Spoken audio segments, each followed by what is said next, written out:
Shelter for the Innocent, a novella, Danger and Destiny series by Melanie D. Snitker.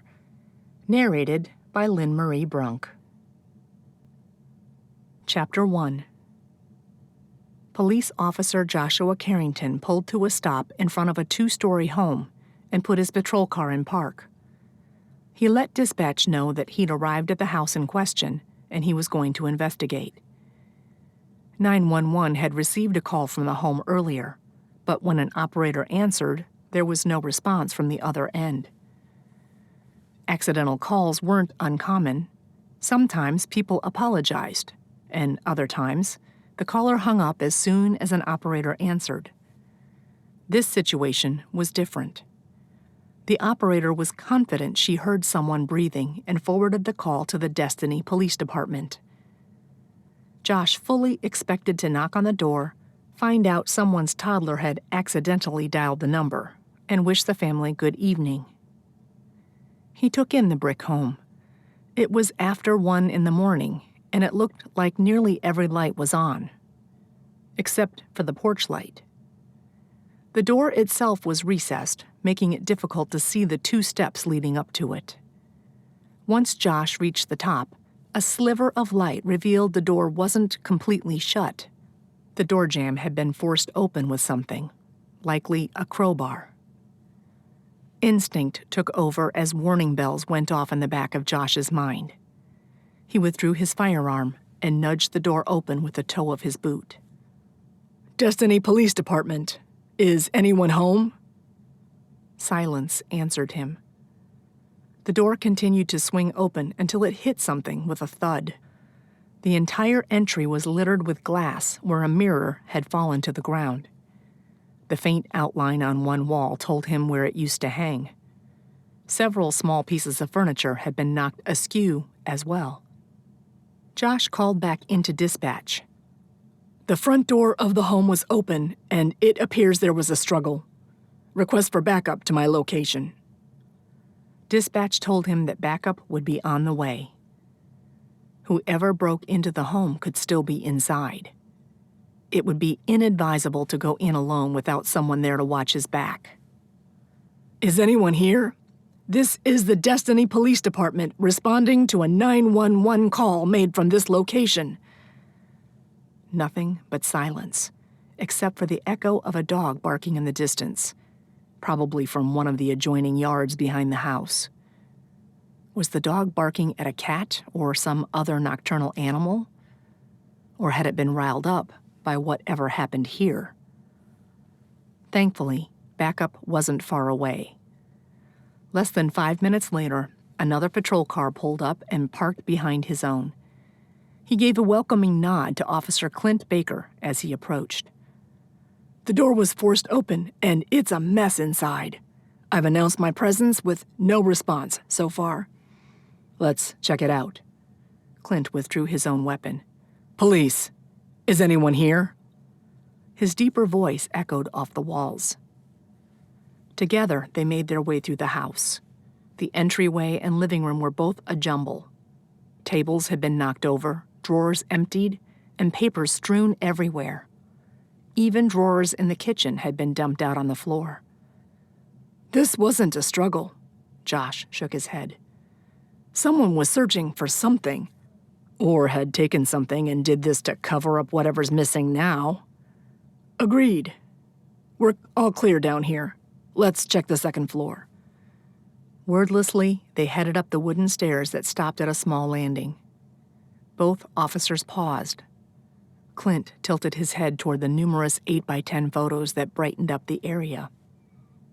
The couple looked to be in their 30s, and from the earlier photographs on the wall, they'd been together for a while. Some showed an infant and then later a young child posing with her parents. "There's a kid." Clint's voice was just above a whisper. "Yep." Josh studied the young girl's face. Her dark eyes crinkled with a smile that showed off her little white teeth. An adorable dimple flashed in her right cheek. The 2 bathrooms and 3 bedrooms upstairs were just as much of a mess as the first floor, but there was no sign of an intruder, or the owners of the house. Josh frowned. A 911 call was placed from here. It had to have been after all this happened. If the caller was a member of the household, then where are they now? And why didn't they speak on the phone once an operator picked up? Clint led the way back downstairs to the living room and took in the space.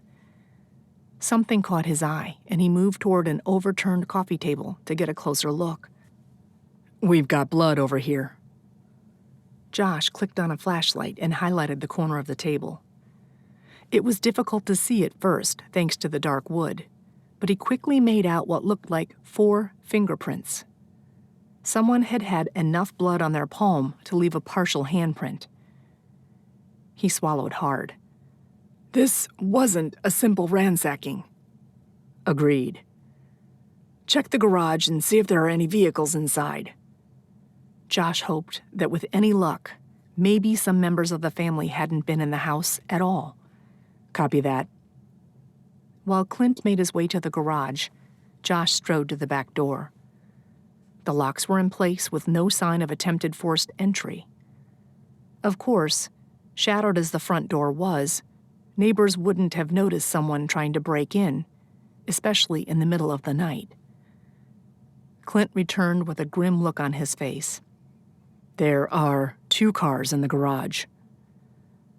The sense of foreboding he'd had when he first arrived at the house intensified. He called back in to dispatch. "This is Carrington. It looks like the home belongs to a couple and their young daughter. We have blood present. It's possible we may be looking at 3 missing persons. Sending extra units your way. We have people digging into the background of the homeowners as well." Understood. A sense of urgency hit him at the thought of the young family being dragged from their home in the middle of the night. Had the little girl been asleep in her bed? He forcibly shook the thoughts from his head. He'd seen plenty of things in his line of work that stuck with him forever, haunted his dreams at times. He prayed this case wouldn't turn out to be one of them. A light shuffle, followed by a thud, came from the direction of the small bathroom on the ground level. It was so faint that Josh might have thought he was hearing things, except that Clint reacted at the same time. The officers made eye contact. Josh tilted his head in that direction, and together they went to check the bathroom again.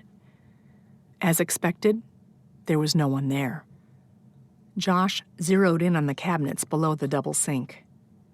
There's no way a grown man or even a woman could fit under there easily. But a young child. A tiny whimper reached his ears and reinforced the thought. He slipped his gun back into its holster and knelt in front of the cabinet, slowly opening one of the doors. A sliver of light revealed a small face with eyes wide with terror. He held both of his hands out in front of him. "Hey, Munchkin. My name is Josh, and this is my friend Clint. We're police officers." He noted the cell phone clutched in the girl's hands. "Are you the one who called for help? We heard you, and we came as fast as we could." The girl didn't cry, but tears shone in her eyes. She held the phone against her chest and stared as though she were trying to decide whether to trust him or not. Josh took his badge out and showed it to her. "See? I'm with the police. Do you want to hold it?" She shook her head. At least it was a response of some kind. "Did something happen to your mom and dad?" Her little chin quivered as she gave him a slow nod. One big tear rolled from the corner of her eye and slid past her nose. What had the poor girl seen? He could only imagine, and it made his heart twist in his chest. He tried to keep the anger burning in his gut from reaching his voice. "You were brave to call for help. It was the right thing to do. Do you want to come out now? I promise. We'll keep you safe." He held out a hand, half expecting her to crawl farther into the corner of the cabinet. Instead, she scrambled out, threw herself at him, and wrapped her arms tightly around his neck, sobs shaking her tiny body. Josh held her close and gently rubbed her back with one hand. With the other arm, he lifted her as he stood. Shh. Clint reached out and gave her arm a squeeze. We've got you. You're safe. Over the following hour, other officers showed up along with Police Chief Arnold Dolman. If Josh tried to settle the little girl down, she whimpered and wrapped her arms around him even tighter. So he held her in his arms. When the poor thing fell asleep with her face buried in his neck, he whispered a prayer of thanks. Maybe it would offer some escape from whatever horror had happened here tonight. Chief Dolman approached, his face softening at the sight of the sleeping girl. Her name is Zoe. Her parents are Donald and Victoria Levitz. I've got people looking for extended family and friends, but we haven't had much luck yet. CPS should be on the way. Josh fought back a cringe. He hated the idea of the poor girl being taken away by Child Protective Services after everything that had happened tonight. He thought about the child's bedroom upstairs. Even it had been torn apart. At least we know her name now. He shifted Zoe from one arm to the other. He was getting tired, but he had no intention of setting her down. She'd felt safe enough with him to fall asleep, and he planned to be there when she woke up again. He frowned. There's a chance she saw what happened, Chief. Baker said the same.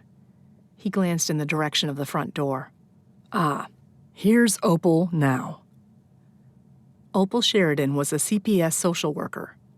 Contrary to her first name, which tended to conjure images of an older woman, Opal was in her late 20s.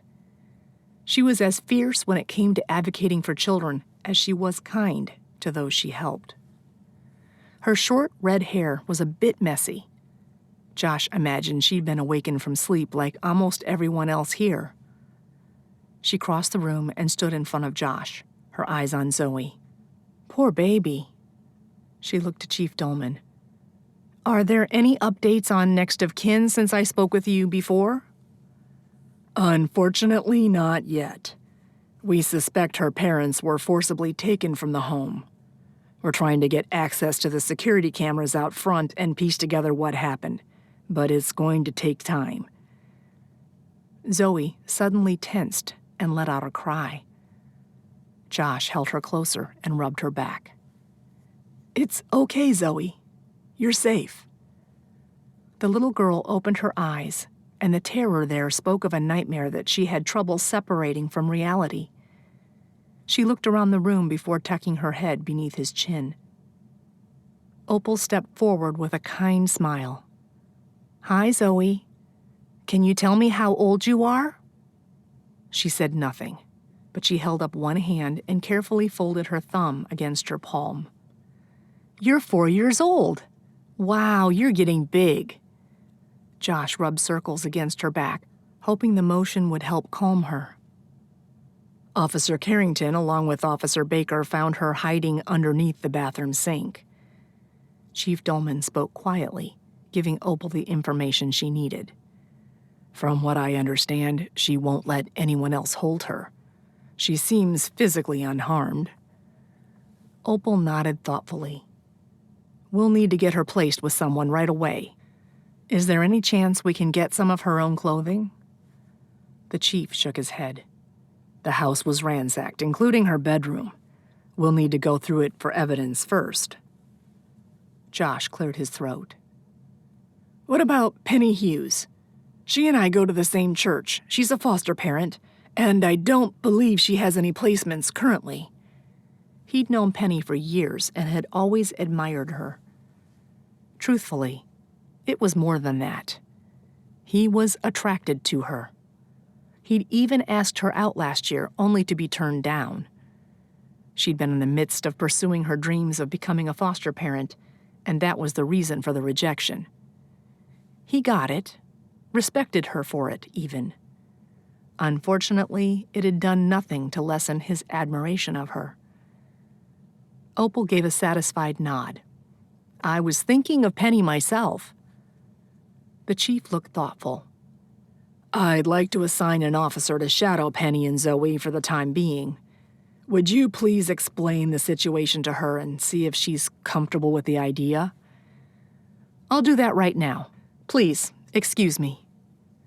Once she left the room, Chief Dolman focused on Josh again.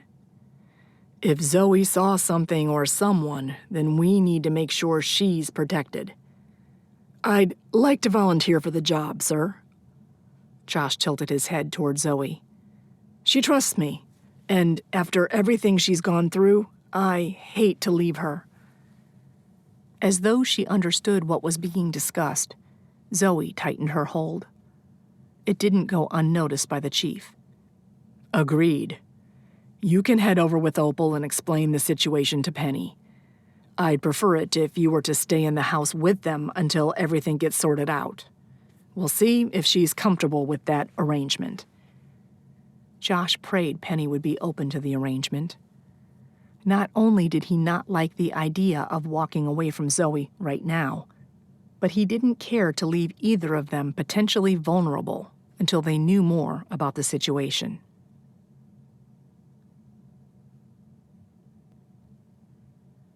Chapter 2. Penny was awakened by the persistent ringing of her phone. She sat up, switched on the lamp that was sitting on her bedside table, and glanced at the clock with bleary eyes. It was just after 3 a.m. She swiped at the screen. Hello? Hi, Penny. This is Opal with CPS. I'm sorry to wake you at such a terrible hour. Any remnants of sleep evaporated immediately. Penny threw her covers off and eased out of bed. The plush carpet cradled her feet. Please, don't worry about that. What's going on? I have a 4-year-old girl in need of immediate placement, hopefully for a day or two at most. Background noise filtered through the phone. Of course. This was exactly why Penny went through the arduous process of becoming a foster parent, to help kids who needed some place to stay during a difficult time in their lives. It was such a strange conglomerate of emotions. She was nervous about possibly receiving her 3rd placement, excited to be able to help this little girl, and yet saddened that her situation warranted a foster home in the first place. We do have an unusual situation here. It's possible she may have witnessed a crime. Because the case is still under investigation, the chief of police feels it's important that a police officer shadow you during her placement to ensure her safety, as well as yours. She rushed on to add, hopefully, this is all unnecessary. Penny's thoughts spun. What had happened to this poor little girl? She tried to focus on Opal's voice and keep up with the conversation. I was thinking, since you have the 2 extra bedrooms, the officer could stay in one. If you don't feel comfortable with that, it sounded like the chief might be able to make other arrangements. The idea that the situation warranted a bodyguard of sorts was unnerving. At the same time, it was even further evidence that this little girl desperately needed a safe place to be. That fact alone made her decision an easy one. It won't be a problem at all. I'm so glad to hear that. Relief was evident in Opal's voice. The little girl's name is Zoe. We'll be there within the hour. Oh, and Penny? Zoe is coming with nothing but the pajamas she's wearing. Understood. I'll be ready for you all when you arrive. She dressed quickly and then, for the next half hour, rushed nonstop to get everything ready. Thankfully, she had a bedroom waiting with cheerful purple bedding that would be perfect for a young girl. 5 different stuffed animals sat on top of the small dresser in the room. Penny wanted every child who came through her home to leave with a keepsake of their time together. The hall closet was full to the brim with bins of clothing for children of every age. Penny located the one labeled Girl 4 and pulled it out. She could always go up or down a size if needed. The last thing she did was get a brand new toothbrush and hairbrush out and put them on the bathroom counter. After that, she glanced into the other spare bedroom. She had it set up with blue bedding. More stuffed animals sat on the top of the dresser. It was a room designed with a child in mind, but she was sure it would be fine for the officer who would be staying with them. With a final glance around, she went to the living room and pulled back the curtain. It was pitch dark outside, except for the yellow-tinged light coming from the streetlight 2 houses down. A handful of minutes later, a white car pulled up to the curb in front of Penny's house, which was immediately followed by a police car. Penny opened the front door and watched as an officer got out of the patrol car. He turned to look at her, and she immediately recognized him. She was used to running into Josh at church and could probably count on one hand the number of times she'd seen him in his uniform. She recalled their awkward conversation last year when he asked her out on a date, and she turned him down. The memory sent heat racing to her cheeks. It's not that she wasn't interested. Quite the opposite. It was impossible to spend time around Josh and not appreciate how kind and thoughtful he was. But there was a lot about her childhood that he didn't know, things she didn't readily tell most people. She struggled with trusting others, always had. Combine that with her dream to become a foster parent, and she wasn't so sure Josh would still want to date her anyway.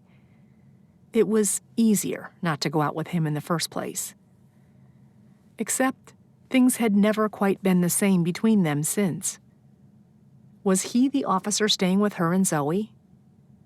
On the one hand, it'd be easier if it wasn't a stranger. On the other, would they be able to put their awkward history behind them? Josh gave her a small wave before turning his attention to the rear passenger door closest to the curb. Opal got out, and before she had a chance to walk around the car, Josh was opening the door. A little girl scrambled out and leaned into him. He easily scooped her into his arms. The poor sweetie seemed terrified as Josh strode up the walkway, followed by Opal. Penny held the door wide open. "Come on in." Once inside, she closed and locked the door behind them. The little girl kept one cheek pressed against Josh's chest as she eyed Penny with a mixture of fear and curiosity. Josh turned so Penny could see more of the girl's face. "This is Zoe. Zoe, this is my friend, Penny." Zoe didn't say or do anything, but the apprehension in her eyes eased a bit. "Hi, Zoe. It's very nice to meet you. I see you get along well with Josh. He's a pretty nice guy, isn't he?" The girl looked up at his face and gave a slight nod. Opal stepped forward and motioned for Penny to follow her to the other side of the room, where she lowered her voice. "Her parents are missing. The police are looking for them now. Meanwhile, we're all searching for any family or friends who might be willing to take Zoe in." She glanced at Josh and the little girl. Her expression softened. Penny could certainly understand. Josh wasn't overly tall, but he had a commanding presence. He looked like a tough guy, and there he was, completely taken by a tiny little girl with dark curls. It was enough to make her breath catch. She gave herself a mental shake and turned her attention back to Opal. "Well, Zoe is welcome here for as long as she needs to stay." Opal gave her a small smile. "I'm glad to hear it." They went over a few details and then rejoined the duo. The social worker reached out and touched the little girl's arm. "Zoe, you're going to be staying here with Penny for a little while, and your new friend Josh will be staying here too. They're going to take real good care of you."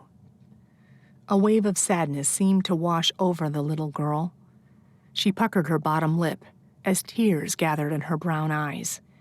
Still, she didn't make a sound. Josh hitched her up a little higher in his arms. "My friends and I at the police station are going to try and find your parents. Until then, you get to stay here with Penny and me. If there's anything you want to tell us, we'll listen." okay?" She gave a subtle nod. Opal seemed satisfied with that.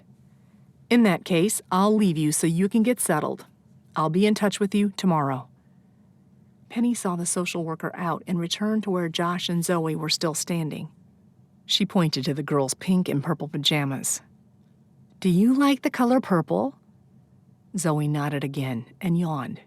"Well, I have a room for you and the bed is purple. Would you like to see it?" Another nod. "Come on, it's right down this hallway." Penny walked past them and caught a whiff of lavender. The little girl was clearly clean and well taken care of. Judging from the strength of the shampoo smell, she'd probably received a bath before bed tonight. Since her pajamas were clean, Penny saw no need to suggest a clothing change until morning. Zoe's eyes lit up just a little when she saw the bedding and fluffy pillows. Her gaze swept the room and stalled on the dresser where the stuffed animals were waiting. Josh set her down, and the girl leaned against his leg. He looked over at Penny, his hazel eyes searching hers. "Are you sure you don't mind if I stay for a day or two? She wouldn't let me out of her sight after Clint and I found her, and I hate to leave her now." "I don't mind at all. I have another room for you right across the hall. Did you bring anything with you?" He nodded. "I always have a duffel with some spare clothes and toiletries in the trunk, just in case. I'll bring it in when she's settled." Even though Zoe hadn't left his side, she kept looking at the stuffed animals. Penny knelt in front of her. "If you'd like to pick an animal, it can be your friend while you're here." For the first time, Zoe shifted her attention to Penny and really studied her face. Penny held out a hand. "Do you want to go choose one?" To her relief and delight, the little girl slipped her tiny hand into hers. Together, they walked over to the dresser. "They're all super cuddly and friendly, so you can pick whichever one you want." Zoe looked them over, her gaze skipping past the alligator, pink monkey, and brown teddy bear to settle on the cow with the big purple bow. She pointed to it. "That's a great choice." Penny took it down and handed it to her. "Now she gets to stay with you. The two of you can take good care of each other." The little girl held the cow close and rocked it back and forth. She yawned, her eyelids drooping. Josh gave her shoulder a gentle squeeze. "She's got to be exhausted. She fell asleep for maybe 15 minutes while I was carrying her earlier." When Zoe motioned to be picked up, he easily swung her into his arms, stuffed cow and all. "Do you want to try and get some sleep?" The little girl shook her head. Penny motioned toward the door. "I've got a recliner in the living room. Maybe try rocking her and see if she falls asleep." "That's a good idea." Penny reached over and rubbed Zoe's back. "Honey, why don't I take you to the bathroom? Then Josh can rock you for a while, maybe read you a story. How does that sound?" Zoe hesitated, but finally turned and reached for Penny instead. "Make yourself at home. There are drinks in the fridge, snacks in the pantry. Seriously, get whatever you need. We'll be back in just a few minutes." As Penny carried her young charge down the hallway, she prayed that the horrors of the night might fade enough to allow the poor girl to get some much-needed sleep. Chapter 3. It took almost a half hour for Zoe to fall asleep, but rocking her in the chair did the trick. Now, Josh held his breath as he carried the little girl to the other bedroom and carefully placed her on the bed. To his relief, she only released a shuddering sigh before rolling to her side. Her dark lashes rested against her cheeks, a stark contrast to her pale skin. He resisted the urge to reach out and brush some of her hair from her face. Instead, he pulled a blanket up to cover her and then quietly retreated. Penny left the door open but turned the light off in the hallway. She motioned for him to follow her back out to the living room. "I've got a baby monitor in the room that I can see with an app on my phone. If you download the app, I can give you the password so you can keep an eye on her, too. He already didn't like leaving her in the room alone. The idea of being able to peek in on her whenever he wanted to sounded good. They both took a seat on the couch and worked to get the app on his phone. When he finished, he looked over to find Penny fingering the fringe of a throw pillow she held in her lap. You were really good with Zoe. He thought about how quickly the little girl seemed to trust her. I'm impressed.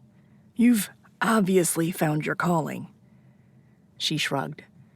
It helps that I know what it's like. His eyes widened. You were in foster care? How did I not know that? It was a long time ago. She ran a thumb over a collection of tiny scars on the back of her hand. I went into the system when I was 6. All Josh could picture was a young Penny looking scared and confused. He hated that she'd gone through that herself. For how long? I was adopted just after my 12th birthday. Through conversations he'd had with her at church, he knew that she kept in touch with her parents, but they didn't seem particularly close. I'm praying this will be a tiny blip in Zoe's life. I sure hope so, too. Penny hugged the throw pillow. Her dark brown hair tumbled over her shoulders. What happened to Zoe's parents? It was the first time since Zoe arrived that they'd been able to talk freely about it. Josh leaned into the back of the couch, his own exhaustion finally hitting him. He should have been off duty and in bed hours ago. He told her about the call, Zoe's missing parents, and the blood at the scene. At this point, we don't know if both her parents were there tonight. If they were taken, killed, or what happened. We don't even know that the blood belongs to one of them. We do know that Zoe was left behind, and that she likely at least heard what happened, and that she was scared enough to call 911. She tucked some hair behind her right ear, revealing 3 tiny silver earrings. She's a smart kid. Brave, too. He wished he knew what Zoe had seen. I hope you understand that my being here is just a precaution. With any luck, her parents will be found safe tomorrow, and Zoe will be back home before we know it. That's what I'll be praying for. Josh got to his feet. I'm going to grab my bag out of the car and bring it in. Then we should probably try to get some sleep. It's highly unlikely Zoe will sleep for long. He wondered if she knew that to be true based on previous foster placements or from personal experience. There were a lot of questions he wanted to ask her about her childhood, but this wasn't the time. 20 minutes later, he'd changed into a pair of khakis and a t-shirt and was downing a glass of orange juice that Penny had handed him. I know it's going to be a short night. I apologize. I don't drink coffee, so I don't have any in the house. She cringed, the move deepening the small cleft in her chin. He'd always liked it. That's okay. I'm not a coffee drinker either. Not for lack of trying. He worked a lot of late shifts, and the caffeine boost would be welcome. Instead, he consumed more than his fair share of sodas. Good to know. She pulled her phone out. I'm setting the security alarm. I had it installed so I'd know if a kiddo tries to go outside. But now, I'm glad I have it for other reasons, too. I'm glad you do. It's safer at night. She told him the code to disarm it in case he needed to. Josh appreciated that she trusted him without hesitation. All right, I guess that's about it. She fidgeted with the hem of her sweatshirt. See you in a few hours. Or less. See you then. She walked to the room at the end of the hall and left the door partly open, probably so that she could hear if Zoe got out of bed. Josh had already decided he would do the same. Daddy! The shrill scream jolted Josh out of his sleep. He was on his feet in a heartbeat.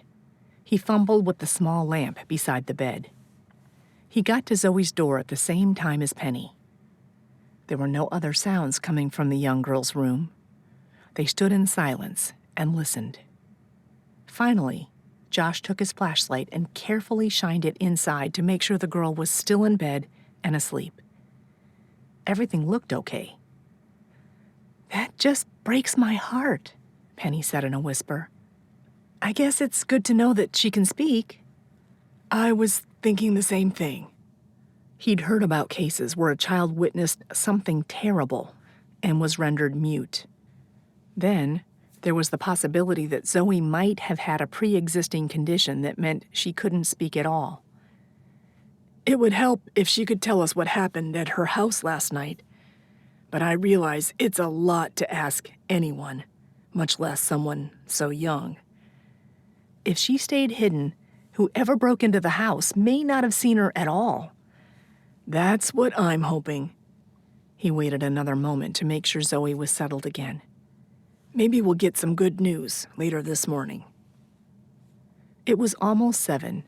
He considered trying to go back to bed, but with the light streaming in through the blinds, there was no way he would be able to fall asleep again. Apparently, Penny had the same thought. "I'm going to change quick, and then I'll put some cinnamon rolls in the oven." While she was gone, he changed into a clean shirt and brushed his teeth. 30 minutes later, she was pulling cinnamon rolls out of the oven when a text came through on Josh's phone. It was from Clint. "Hey, I've got some news. I'm parked outside. Is it okay to come in? Didn't want to wake the kid." Josh relayed the message to Penny. "Who knows how long Zoe will sleep? He may as well. We have plenty of food." Josh texted, "Come on in. She's asleep, but that's fine. We've got cinnamon rolls." Clint didn't even bother to text back. Less than a minute later, a soft knock sounded at the door. Josh disabled the security alarm and let him in. They shook hands. "Good to see you, Clint." "You too." They walked into the kitchen where Penny was using a spatula to place large pastries onto colorful plates. "Good morning, Miss Hughes. Sure smells good in here." "Good morning. And you can call me Penny." She flashed him a smile. "Clint here. Did the little one get much rest?" Josh accepted a plate and fork from Penny. "Better than I thought she would." He sat down at the small table on one end of the kitchen by a series of windows. The blinds were still closed. "That's good." Clint took a plate and joined him. With a plate in one hand, Penny opened the blinds and sat down with them. Josh took a hearty bite of his breakfast and nodded his approval. "You said you have news?" Clint held up a finger as he finished his mouthful. "No sign of Mr. and Mrs. Levitz. We will hopefully have access to that security footage sometime today. I'll be interviewing neighbors, see if I can get some idea of the family's normal schedule." "Any DNA match on the blood?" "No DNA match through the computer.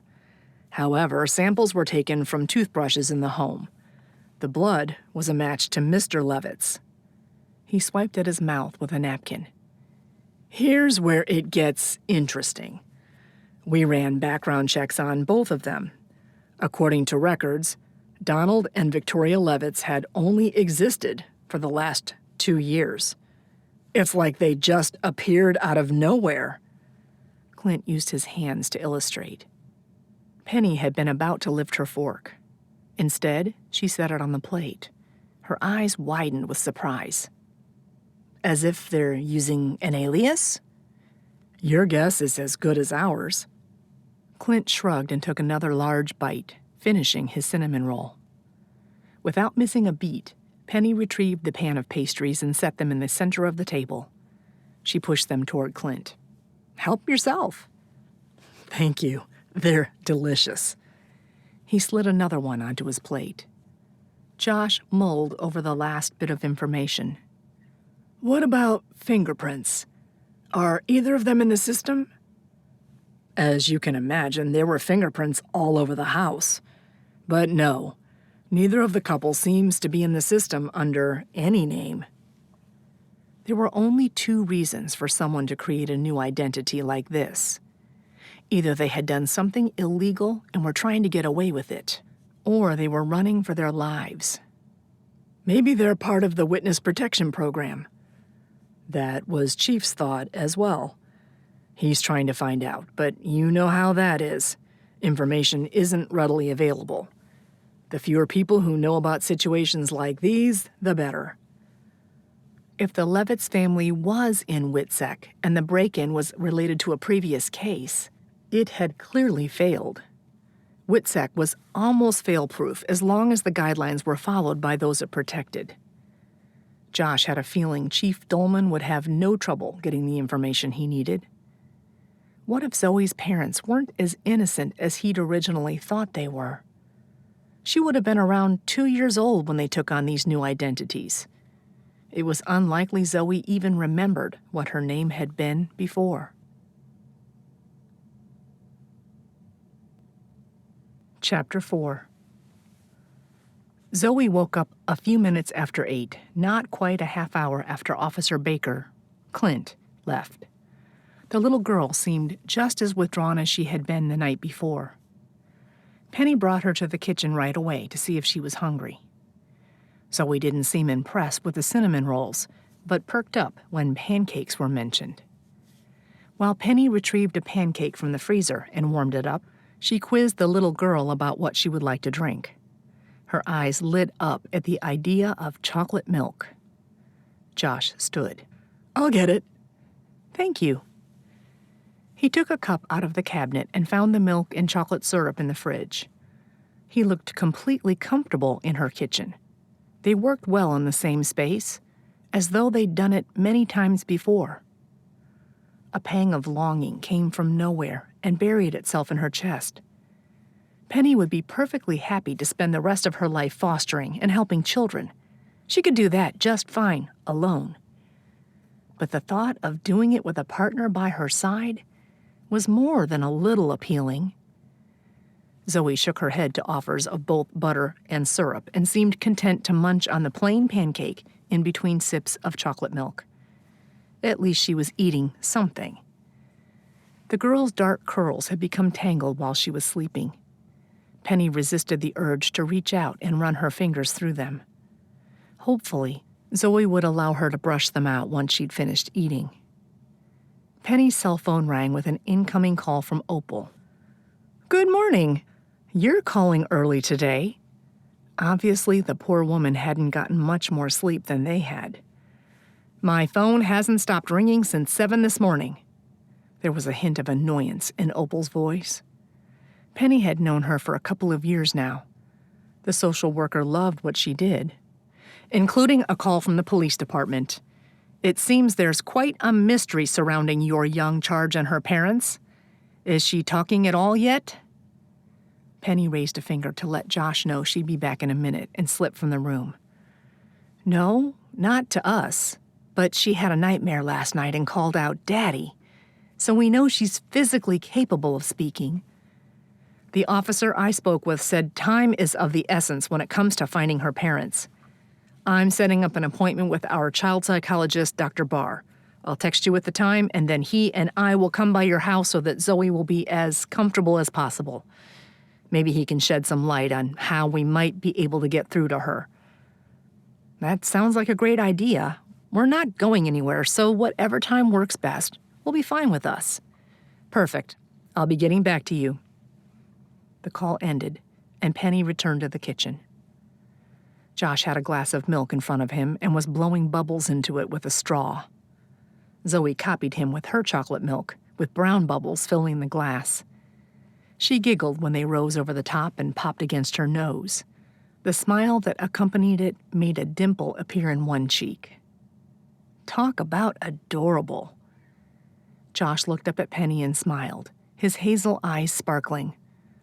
"Not great table manners, I know."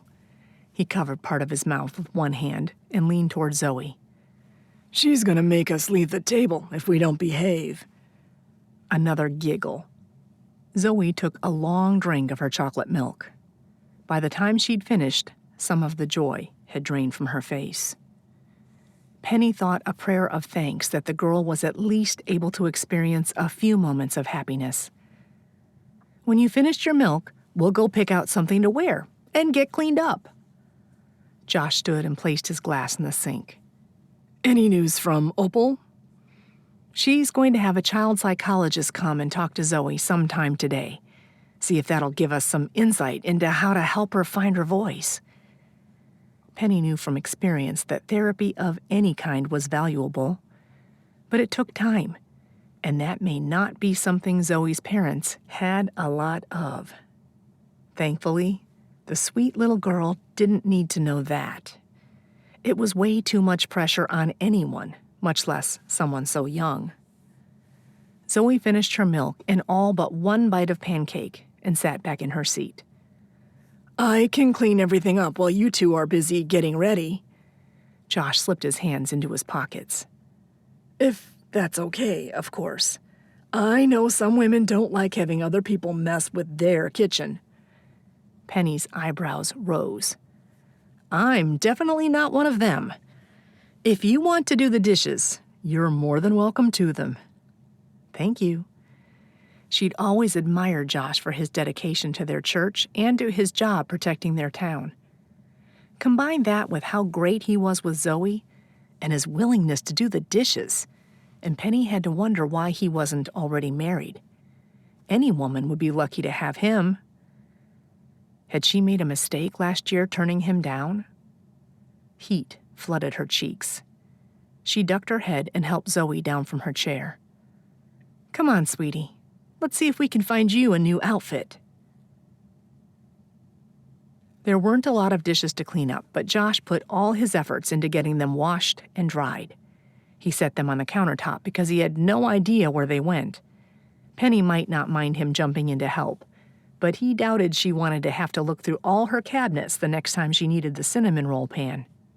He dried his hands off on a dish towel and went down to see if there was anything else he could help with. The bathroom door was open.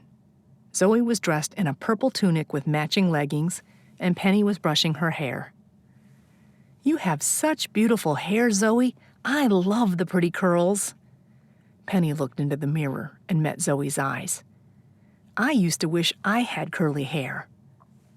Truthfully, the two ladies could be mistaken for mother and daughter with their dark hair and brown eyes. They didn't look much alike in the face, though. Penny had made it clear that fostering was her dream. Did she ever want to have kids of her own? She looked up and noticed him in the doorway. Hey, I got a text from Opal. The psychologist will be here at 10:30. That's good. I'm hoping we'll hear from Clint or the chief at some point, too. I'll check in with them this afternoon, if we don't. Penny nodded as she finished brushing Zoe's hair. There we go. Now, do you like to color? I have a bunch of coloring books and crayons. Or I have a toy bin that you can look through. What would you like to do? Zoe shrugged. Josh wished they could have taken a few of her things from the house and brought them here. As soon as officers were done going through the house, he had every intention of doing just that. Penny retrieved a box from the hall closet and led Zoe to the kitchen. Together, they unpacked markers, crayons, and cheerful coloring books. The little girl immediately reached for one with farm animals on the front as she cradled her plush cow in her other arm.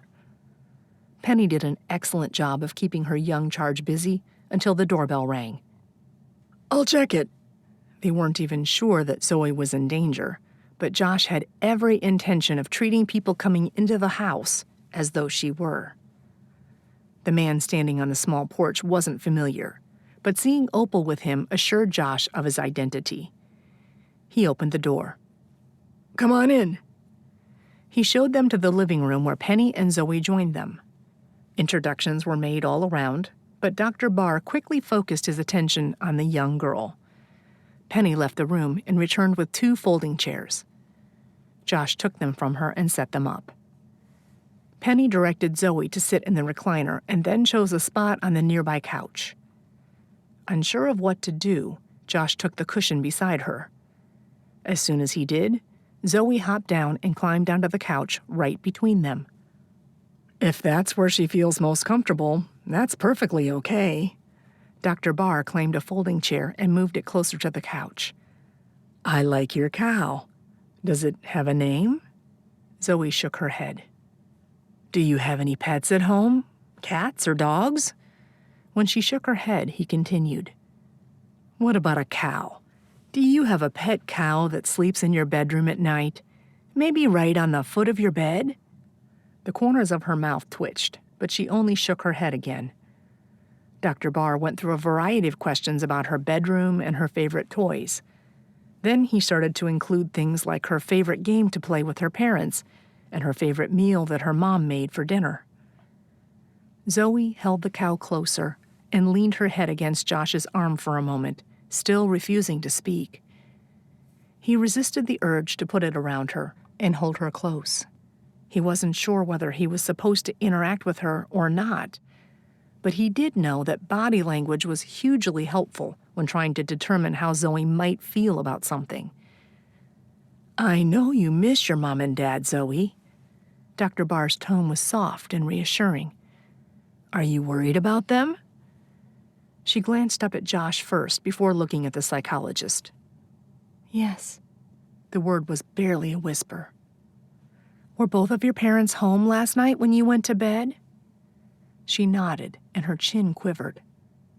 Penny reached over and covered the girl's hand with her own. Dr. Barr leaned forward slightly. You're doing an amazing job, Zoe. You are being such a brave girl. I only have a few more questions for you, okay? Zoe leaned into Josh's arm again, and this time he did wrap it around her little shoulders. The psychologist didn't seem to object, but it wouldn't have mattered if he had. This was a lot for the poor girl to go through. Did you see the people who came into your house? When she nodded, he asked a follow-up question. How many were there? Can you show me, using your fingers? She looked down at her hand and folded in her thumb and little finger before lifting it into the air. You saw 3 people. Did you know any of them? The girl shook her head. That's great, Zoe. You're being such a big helper. Dr. Barr glanced at Opal. Did these people ever say anything to your parents? Or ask them any questions? Were they looking for something? Zoe wrapped her arms around Josh's and buried her face into the sleeve of his shirt. Josh was no psychologist, but he guessed that was a yes and that the questions had scared her. He sensed Zoe was about to shut down, and apparently Dr. Barr did as well. 2 last questions, and then we'll be all done. Did you see the bad guys' faces? She shook her head. Did they take your mom and dad with them when they left? A sniff preceded a nod. I'm proud of you, Zoe. You're one of the bravest kids I've ever met. Dr. Barr nodded to Penny, who stood up and then knelt in front of Zoe. I was thinking about making some cookies before lunch. Would you like to help me? The girl swiped at the tears on her face, sniffed again, and nodded. Good. We can be bakers. I think I even have 2 aprons in the pantry. She smiled as Zoe took her hand. Dr. Barr waited for the girls to leave before speaking. It's clear she at least heard a great deal of what happened, though I wonder whether she didn't understand what was said or if she simply doesn't want to repeat it. I agree. Josh thought over her answers. If she never saw their faces, then it's possible they never saw her either.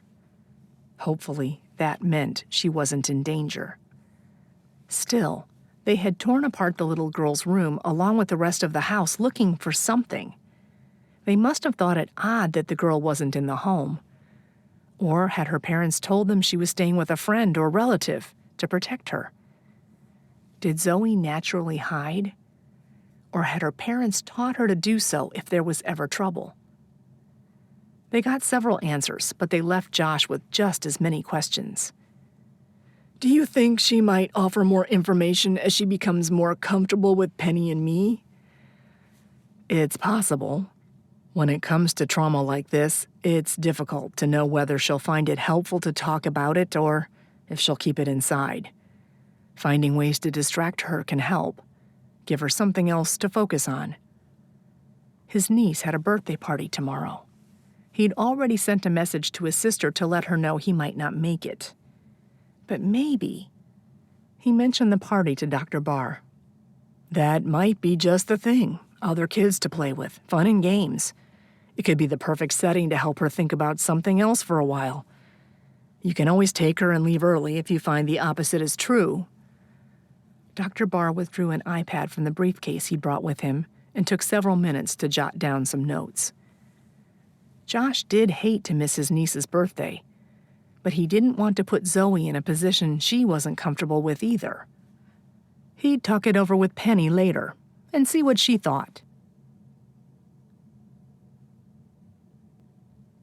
Chapter 5. By the time 5 o'clock came around, Penny was exhausted. Zoe had struggled much of the afternoon after her visit with the psychologist. Truthfully, she needed a nap, but she wouldn't settle down long enough to take one. Penny couldn't blame her. She could only imagine what images the girl saw when her eyes closed. Clint had called Josh earlier and said he was dropping by with some updates. He also asked if he could bring dinner for everyone. His offer was met with hearty agreement.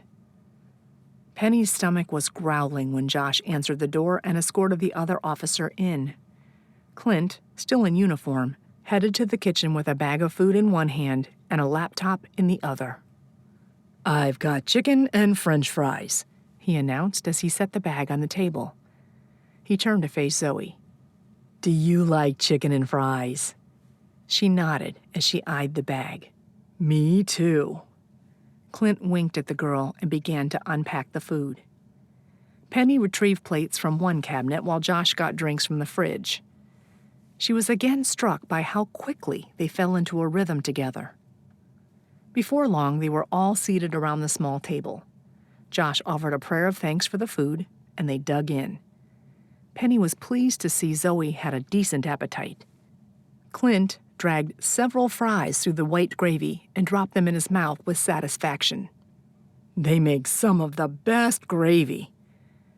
Zoe gave him a funny look and ceremoniously dipped her fry in ketchup. Josh laughed loudly, his deep voice filling the room. "I'm with you, Zoe. Ketchup is the best." With a shrug, Clint dipped another fry and ate it. "Your loss. More gravy for me."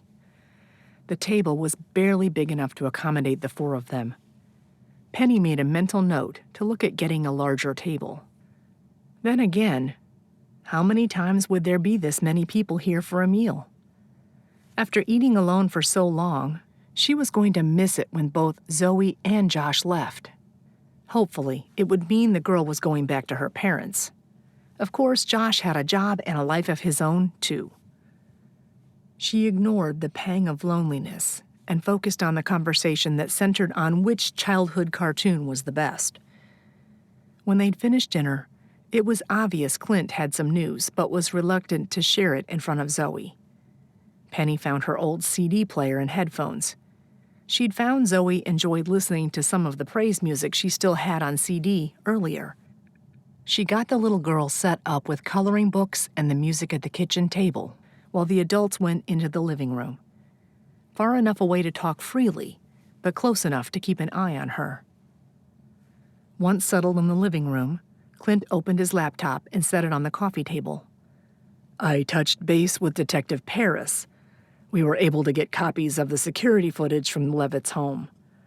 Zoe was right. There were 3 intruders, all 3 men. She wouldn't have seen their faces because they were wearing ski masks." He glanced at the door to the kitchen to make sure Zoe was still occupied before pressing play on the video. They watched as one of the men broke the front door open with a crowbar, and all 3 stormed inside. 15 minutes later, 2 of the intruders forced a man and a woman out of the house. It was another hour before the 3rd intruder left. "So the last guy is the one responsible for ransacking the place." Clint's voice was grim. "Which means Zoe was in that house hiding from him. For an hour." Penny's voice broke, and she cleared her throat. She couldn't imagine going through something so horrific. That Zoe was able to keep her cool and stay hidden, and then call 911 once she could, was a testament to the little girl's strength. Can we see the footage of them leaving again? They were all silent as Clint ran the video for a second time. Josh tapped the monitor. Mr. Levitz was clearly bleeding from a wound to the head. The source of blood in the living room, Clint agreed. They're also both alive, which is important. If they didn't need them alive, it would have made more sense to kill them at the house than to risk being seen when they dragged them out. So, did they find what they were looking for when they tore the house apart? Clint brought up another video showing a single intruder leaving the scene. If he did, it wasn't big enough to be visible on camera. Penny leaned into the back of the couch. We have photos of Zoe's parents. Can't you run facial recognition and get a match? It's not quite the miracle solution that television makes it out to be. Josh leaned forward to look at her. In general, facial recognition that we have access to would run a photo against databases associated with law enforcement. We don't really have a way to comb through images on social media unless those images are public. It's possible to compare an image to any database, but we have to know which one to run it against. Without that information, the possibilities are nearly endless. Exactly. We need a place to start. Clint closed the laptop. And right now, we only have information about the last 2 years of their history. Penny bit back a sigh of frustration. It all seemed so impossible. There was no reason to believe they were originally from Texas. They could have come from anywhere. And that meant they could be anywhere right now, too. The police needed more information to go on. Zoe might have it, whether she realized it or not, but there was no way to encourage her to share it until she was ready. She tried to focus as Josh asked another question. Was the chief able to rule out Witsec? Yes, he finally got a response. The family is not involved in witness protection. Josh looked thoughtful. Which means they created new identities for themselves. Not exactly on the up and up, although desperate times call for desperate measures, Penny finished. If she had to run to protect someone she loved, she'd do whatever she needed to in order to keep that person safe. If that's what the Levitzes did, she couldn't judge them too harshly. Surely they wouldn't intentionally put their daughter in harm's way. The lab is still going through all the fingerprints from the crime scene. There were a lot. No matches yet, but I'll let you know if that changes. Clint stood and stretched. Speaking of which, I'd better get back at it and get out of your hair. He tucked the laptop under one arm. Josh stood, followed by Penny, and he shook Clint's hand. Thanks for coming by, and for bringing dinner. If Zoe shares anything else, I'll reach out. I appreciate it. He gave Penny a nod. Thanks again for the hospitality. Have a great rest of the evening. Thanks, Clint. You too. She sat down again with a sigh. She wasn't a police officer, but she knew the longer it took to find people who were missing, the smaller the chance of finding them alive. The thought of that little girl in the other room losing both of her parents at once made her heart ache. Are you okay? Josh claimed the middle cushion beside her. I know it's frustrating, but everything we eliminate is still a step in the right direction, even if our progress is a lot slower than we'd like. I know you're right, but I feel bad for Zoe. Her parents must be so worried about her, too. I can't even imagine. The thought of having a child and not knowing if she was safe or being cared for sounded like a nightmare. Do you still think taking Zoe to my niece's birthday party is a good idea? He'd brought it up after the psychologist's visit, and Penny had thought it might really help Zoe to have something else to focus on. Plus, Penny had heard a lot about his family, but hadn't met any of them. It would be interesting to see the large group in person. Yes, I do think it could help her. She couldn't believe tomorrow was already Saturday. So what happens if on Monday Zoe's parents aren't found, and she's still here with me? Josh gave her a curious look. What do you mean? I got today off from work because the church is super understandable about the foster care situation. But I'll need to be back in to teach preschool on Monday. It's not a problem to take Zoe with me. That's been prearranged in situations like these. But if the case isn't solved, are you supposed to shadow us there too? I'll be checking in with the chief before then to see what he wants to do. A lot will depend on where they are with the case Sunday evening. He hesitated. I want you to know that if I'm reassigned or they feel that protection isn't needed at that point, I'm only a phone call away. Don't hesitate to reach out if you need anything. I appreciate that. Their phone numbers were in the church directory, but she decided to add his to her contact list. Look, about last year.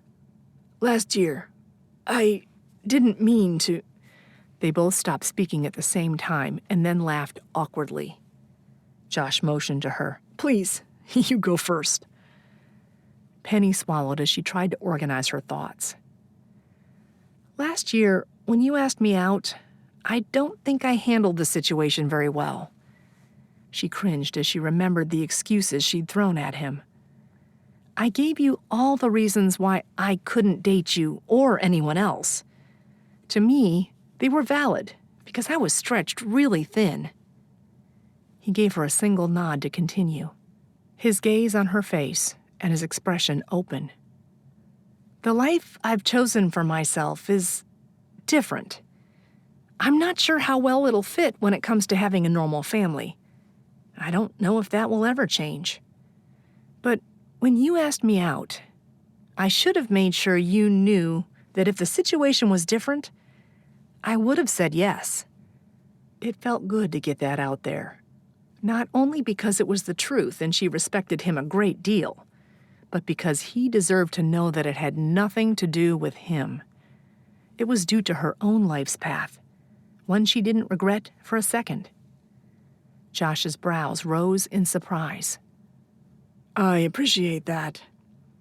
I was going to say that my biggest regret about asking you out last year was that it made things weird between us. I felt like it changed our friendship, and I hate that. He absently fiddled with the watch on his left wrist. Since we're being honest, I want you to know that I value your friendship and want to put that first. But if you ever feel like you've reached the point in your life where there's room for more, my interest in you hasn't changed. Penny reminded herself to breathe.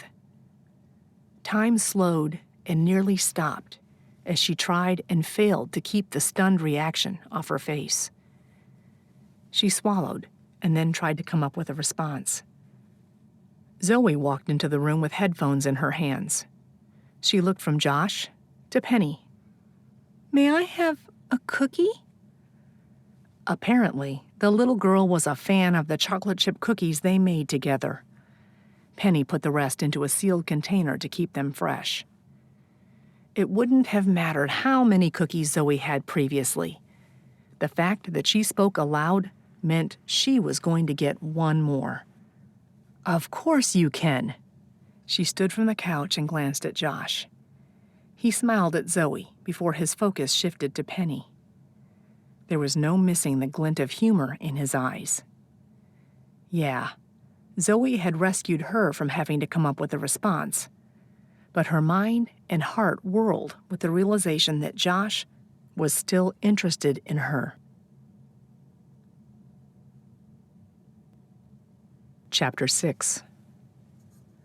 It still took some doing to get Zoe to bed.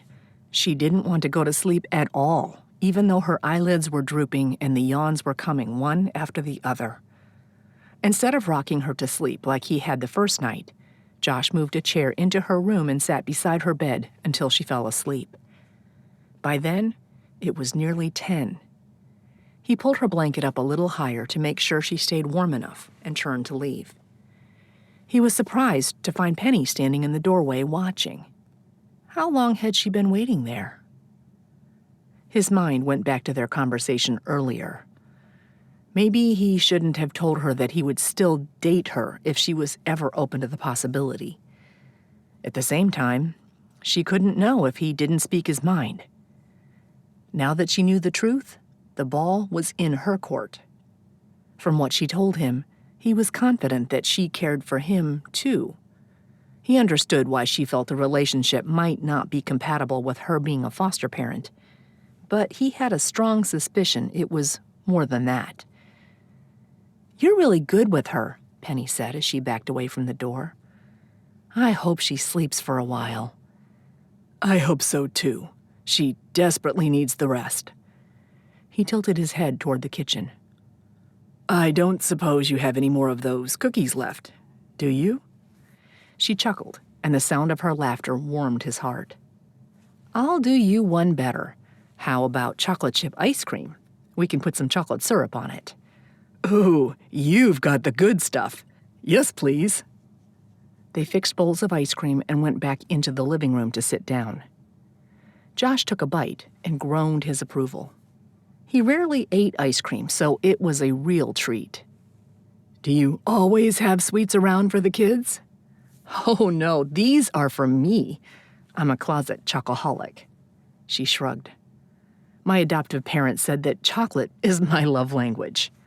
"I'll have to remember that." She met his eyes, her cheeks turning the prettiest shade of pink. She cleared her throat. "Tell me about your family, and your niece especially." Josh talked about his parents, 2 brothers, and 1 sister. All 3 of his siblings were married and had kids. He was the youngest. He had 2 nieces, 1 nephew, and another niece on the way. "This party is for my youngest niece. She'll be 5 tomorrow." "So Zoe should fit right in as far as ages go." "Yeah, she should. What about you? No siblings, biological or adoptive?" "None." Penny set her empty ice cream bowl on the coffee table. "It's a good thing there were no biological siblings. My adoptive parents were never able to have children of their own. They adopted me, and I guess 1 child was enough. They're good people, but they had a lot of relationship problems." "Had?" She ran a finger over the circular scars on the back of her hand. "They're divorced. Have been since I was 18. They get along fairly well when they have to be in the same room, now." "I'm sorry. I'm sure that was hard on you." He couldn't imagine life without his close-knit family, even if they all got on each other's nerves from time to time. Josh had noticed the small scars before, but hadn't realized that there were several on her arms, too. Rubbing them seemed to be an unconscious reaction to talking about her past. "If you don't mind me asking, how did you get those scars?" Her gaze flicked to him and then down at her arms. She clasped her hands together. "Cigarette burns. My biological father would burn me when I didn't do something fast enough." She hurried to add, "I barely remember it, though, which is a blessing." He had a feeling she remembered enough. "It never should have happened to you." He reached over and lightly touched one of the scars. If he could go back in time and find the man who would dare to hurt his own daughter like that. "Is that why you were put into foster care?" "Part of it. My parents fought a lot. The fights were ugly. Police were called for domestic disturbances regularly, from what I was told. One day, a teacher saw my burns and called CPS. When they went to the house, my father was high and my mother had bruises.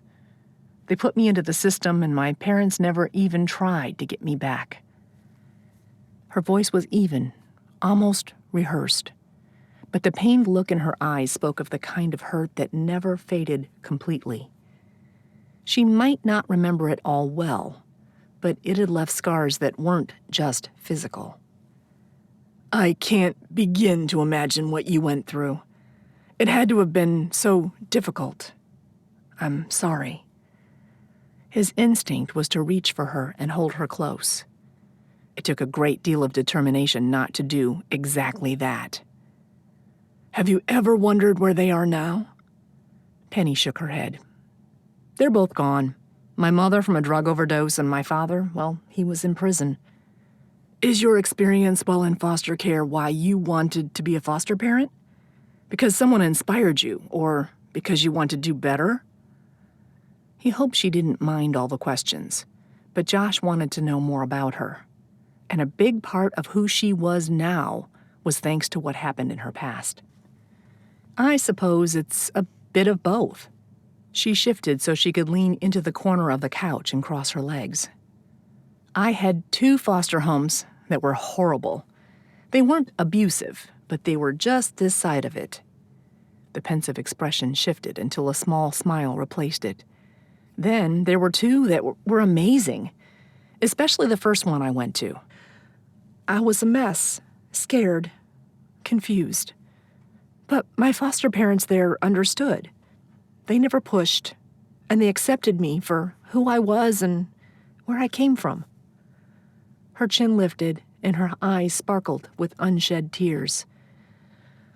I want to be that port in the storm for children who are going through something similar, whether it's for a day, a week, or a year. Her voice caught.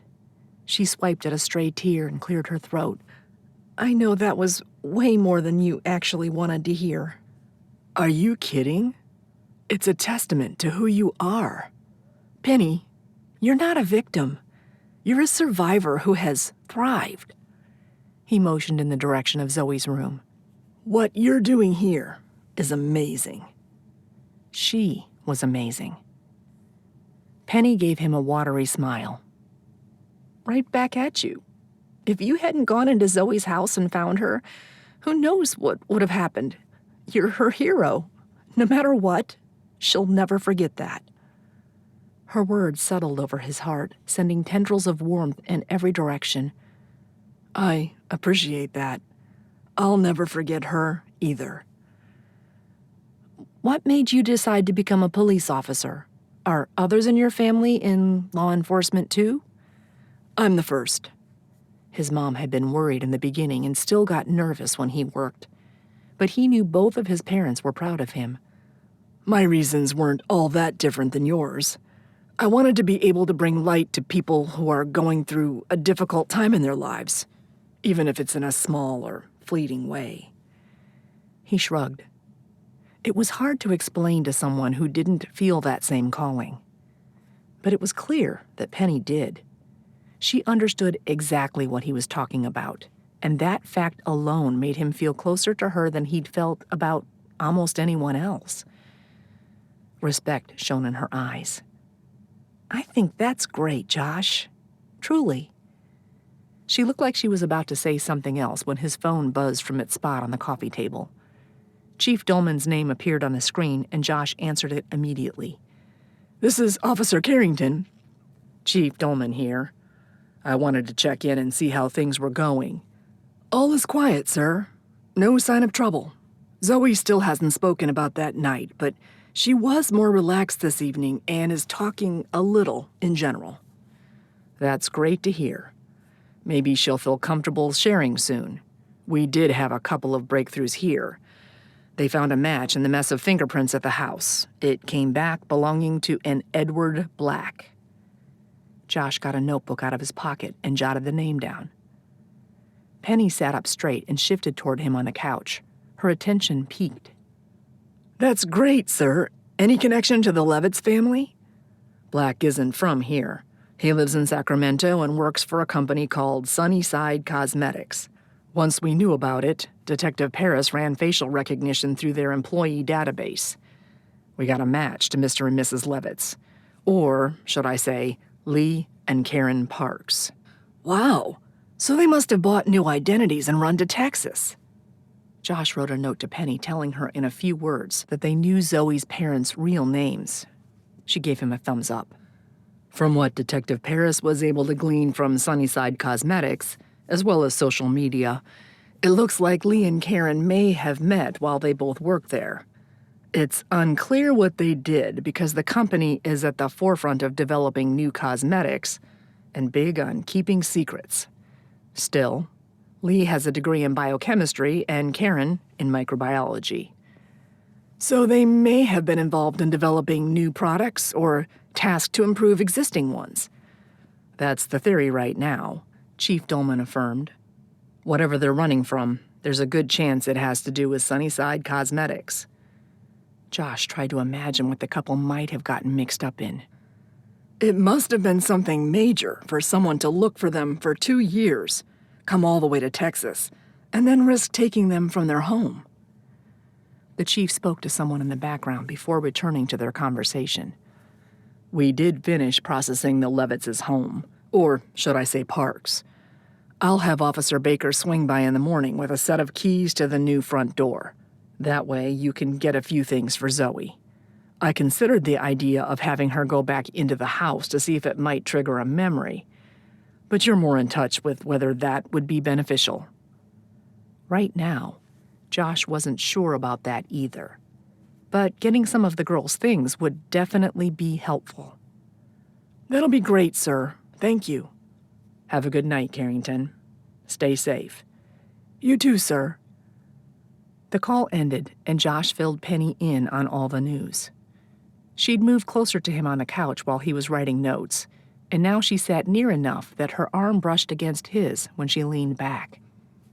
If they're all from California and this has something to do with Sunnyside, how do we even know if they're still here in Texas? It depends on whether they found what they were looking for when they tore the house apart. Chapter 7. Saturday morning, they stopped by Josh's house on the way to the birthday party. Penny waited outside with Zoe while he ran in to get the birthday gift, change clothes, and grab a few more things to take back to Penny's house. The items he had in the duffel bag in his patrol car weren't going to last, especially if his assignment stretched past the weekend. As soon as they arrived at Josh's sister's home, Penny and Zoe were swept right into the group. Zoe seemed overwhelmed, and Penny couldn't blame her. She was too. But Josh's family was welcoming and inclusive. It wasn't long before Zoe was running and playing with the other kids her age. Josh kept an eye on the little girl no matter where she was.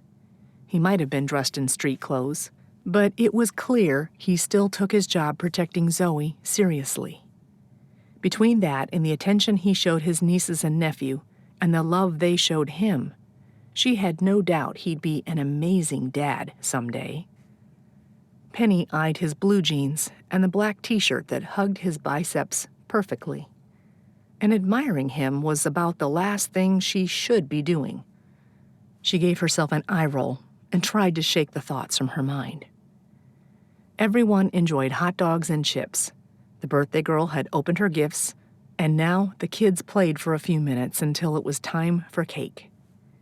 Penny found a spot to sit in the shade underneath a large oak tree. She was laughing at the children's antics when Josh's sister, Cindy, approached. They'd met briefly right after they arrived at the party. Cindy motioned to the empty chair beside Penny. Mind if I join you? Please. Penny gestured toward the chair. Nearby, Zoe stopped chasing a ball, turned to look for her, and then waved shyly. Penny returned the wave with a grin. What you're doing is admirable, being a foster parent and all. Cindy leaned into the back of the chair and rested her hand on her very pregnant belly. I'm glad Zoe could come out and join us. Thank you. I'm glad she could too. I think she needed the fun distraction. She studied Josh's sister, who seemed to welcome a chance to sit and relax. Congratulations on the baby. When are you due? The middle of July. I hope the next 8 weeks go by fast, because the coming summer heat is going to be horrible when I'm waddling. Cindy laughed. Do you work outside the home? I worked for a bank until Bradley was born. I've been a stay-at-home mom ever since." She pointed to a little boy who was running with a soccer ball, a grin on his face. He looked just like his mom. "Bradley turned 7 last month." "Very cool. With the age gap, he should be a big help when the baby comes." "Definitely. He's so excited to be a big brother." Cindy rubbed her belly, a contented look on her face. "We struggled with secondary infertility for years. We weren't sure we'd ever be able to have another child. This little girl has already been a huge blessing." They sat in silence and watched the kids play. Zoe and the birthday girl were taking turns kicking a ball back and forth. Penny had only known the little girl for a short time, and already her heart held so much love for her. It was something she'd never doubted, that she would love each child who came through her home. But talking to Cindy and seeing her so excited to meet her baby made Penny wonder what it would be like to carry her own baby. To be there for every aspect of his or her childhood, instead of just the bits and pieces she was privileged to share with her fosters.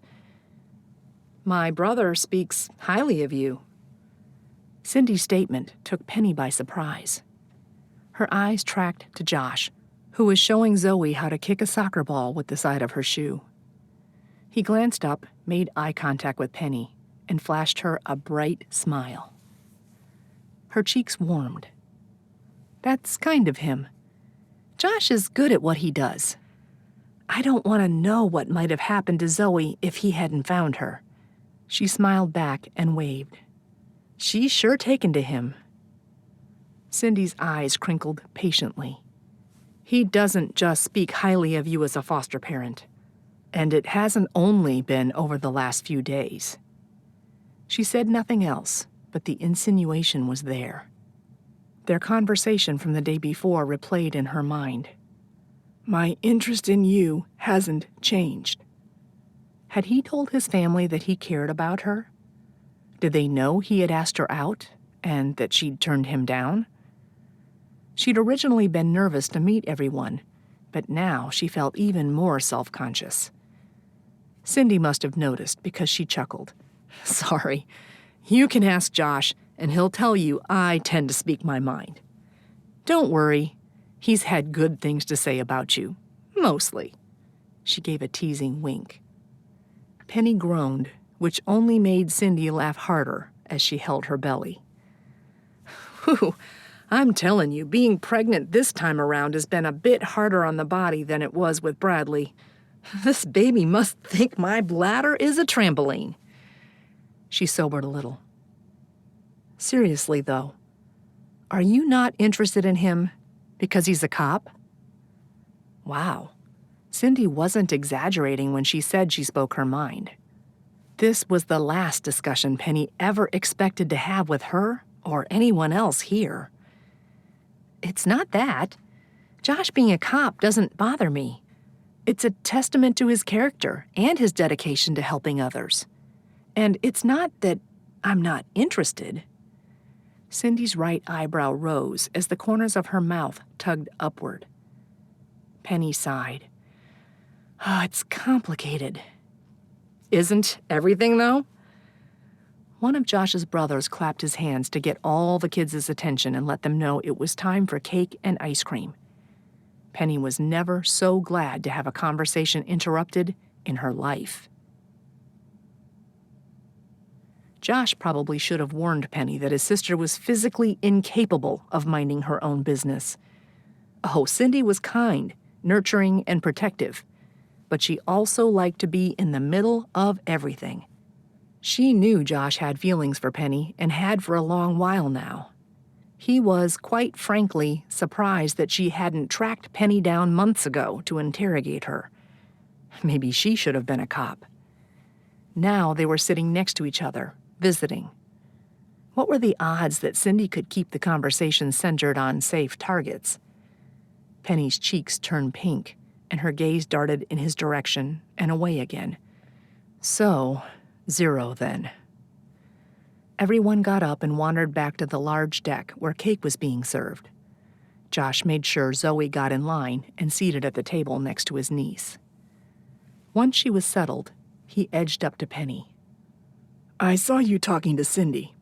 I wouldn't blame you if you were ready to run for the hills. She seems really nice. Blunt, but nice. Penny accepted a slice of cake with a thanks. He laughed. That she is. He speared a bite of chocolate cake with his fork and savored the way it melted on his tongue. If she said anything that offended you in any way, please let me know. I'll make sure she regrets it later. The blush returned, but she shook her head. Interesting. He sure wished he knew what they'd spoken about. It didn't look like Penny was going to fess up any time soon. His phone pinged with a text from Cindy. I like her. You two look good together. She followed the message with a wink emoji. When he spotted her on the far side of the deck, she was watching him with a mixture of humor and sincerity on her face. He gave her a little shrug. It wasn't even remotely in his control. Yet, it was nice to know that his big sister approved. Everyone enjoyed the cake and had a short time to visit before the party began to break up. Zoe walked between Josh and Penny back to the van. She had seemed happy and carefree at the party, but the worried look was returning. Josh got into the passenger seat and waited for Penny to finish helping Zoe into her car seat before sliding behind the wheel. He turned to look at Zoe. They'd discussed it last night and had decided to give her a choice about whether she wanted to go back to her house to get some of her things or not. He prayed that God would give her the peace and strength to get through this, no matter what she preferred. With a nod of encouragement from Penny, he began. Zoe, we have a question for you, and we will do whatever you feel most comfortable with, okay? He waited for the girl to nod. We're still looking for your mom and dad, but my friends at the police station said we can go back to your house and get some of your things. You can pick some clothes, maybe a few favorite toys, and take them back to Penny's house. Would you like to do that? If not, that's okay too. The little girl seemed to think through her options, her face almost devoid of emotion. She stared at the console, but Josh wondered what it was she really saw in her mind. Please, God, surround her with your love. Finally, Zoe looked first at Penny and then at Josh, and nodded. You want to go back to your house and pack a few things to take with you? He wanted to clarify and make sure she understood what was going to happen. Yes. Penny reached back and gave the girl's hand a squeeze. All right, sweetie. Josh gave her directions as they wound their way through Destiny to the Levitt's home. When we get there, I want you and Zoe to stay in the van while I clear the house. Okay. He appreciated the fact that she didn't question his directions. There was a new front door in place, and the intruders already searched the house once. The odds of them coming back were small, but he wasn't going to risk Penny or Zoe on odds. Not when it would take him less than 5 minutes to make sure the house was secure before they went inside. As he suspected, all was fine, and soon the three of them were inside. The house was in as much disarray now as it had been when he and Clint had first gone in. He didn't envy the Levitts, or Parks, family when it came time to clean this mess up. Zoe leaned into his leg. He reached for her hand. Come on, let's go to your room and get a few things. Then we can leave. He'd warned her in the van that her room was going to be messy, too. Penny followed them up the stairs, an empty bag over her shoulder to store Zoe's things in. She'd said nothing when she entered the house, but the sadness in her eyes and the way she clenched her jaw told him plenty. He felt the same way. He hoped and prayed the people who did this would be apprehended. In Zoe's room, Penny helped her pick out some clothes. Then she and Josh stood in the doorway and gave the girl time to decide what else she wanted to take with her. Penny released a shaky breath. She was watching Zoe, tears in her eyes. She had to be feeling for the girl on so many different levels. He reached for her hand and clasped it in his. He had no words because there were none that made this easier. No positive way to spin things. The fact that Zoe had to rifle through piles of her own things to find an item or two to keep was terrible. To his surprise, Penny didn't pull away. He didn't let go, either. When you went into the system, did you get to take any of your things with you? No, my parents were angry. I remember my father telling me it was my fault. The social worker got me out of there as fast as she could. She tilted her head toward Zoe. I'm glad we can do this for her. Me too. Zoe gathered a doll, a plush horse, and a small blanket and brought them to Penny, who carefully put them in the bag. After that, Zoe ran to a bookcase in the corner of the room. Some of the volumes had been knocked off the shelves and were lying on the ground, but most of them had been left alone. The little girl knelt and chose a thick book with farm animals on the front. She cradled it to her chest and went to stand in front of them. Is that all you want? Josh asked her. He reached for the book, but she held it tighter. That's all, she said in a quiet voice. Josh took the bag that Penny held and carried it out. After locking the front door again, they got into the van. Zoe continued to hold the book on her lap. Had her mom and dad read stories from it at bedtime? It obviously meant a great deal to her. He hoped and prayed she'd get to hear their voices again. Penny pulled away from the house and started down the street. Josh casually looked into the side mirror and saw a black car enter the street behind them. Not that it was unusual. There were plenty of other homes in the neighborhood. But 6 minutes and 3 turns later, they were still there. He glanced at Penny. We've had someone following us since we left the house. I'm going to call it in. Do you know where the police department is? Yes. Good. Drive normally, but stick to the busier streets and head in that direction. We're not leading these guys back to your house. Chapter 8. Penny glanced in the rearview mirror as she followed Josh's directions. Meanwhile, he'd called the station to inform them of the situation. So far, they'd managed to speak calmly, and Zoe, who had worn herself out at the birthday party, was sleeping peacefully. Please, Lord, help her sleep through this. Protect us all and keep us safe.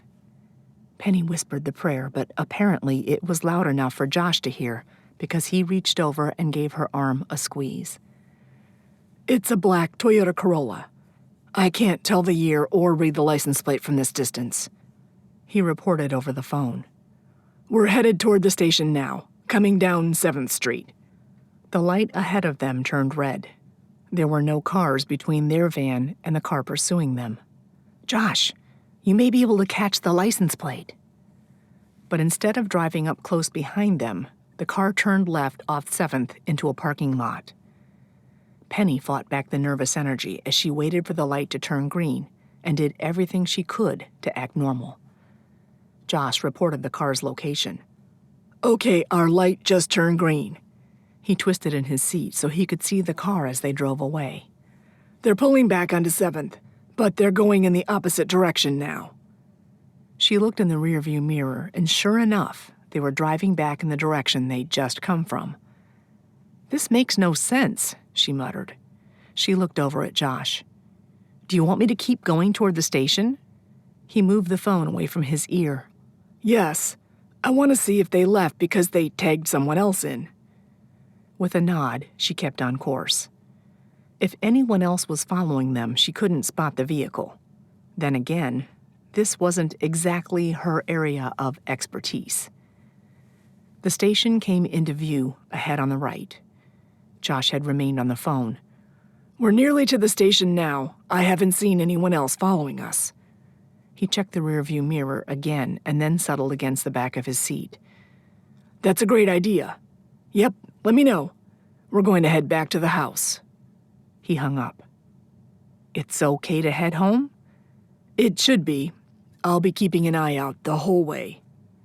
She swallowed hard and turned past the station to Hemlock Street, which curved around toward her part of town. Josh glanced back at Zoe and confirmed she was still asleep. Clint's going to go back to the Levitt's house to make sure it's still secure. Assuming the car was following us, I think the intruders weren't able to find what they were looking for the other day. Penny had all kinds of questions, but she didn't want to voice them with the chance that Zoe might hear her. Instead, she drove the rest of the way back to her house. Zoe stirred as she parked and rubbed at her eyes and looked out the window. She still held the book in her lap. Once inside, she took the book to her room. Josh followed and set the bag on the foot of her bed. Penny pointed to it. "Do you want me to help you unpack your things?" Zoe shook her head as she sat down on the bed. "If you change your mind, or if you want to talk, I'll be in the living room." Penny waited an extra moment and then gave the girl some space. When she got back to the living room, Josh was on the phone again. Understood. I appreciate it. He hung up and slipped his phone into a pocket. When Clint got to the Levitt's house, someone had broken in through the back door, but whoever it was had already left by the time he got there. He saw no additional damage inside the home, and nothing was obviously missing. He didn't need to add that Clint might not have known if the change was small. Even if we assume they went in as soon as we left, they couldn't have had more than 15 minutes.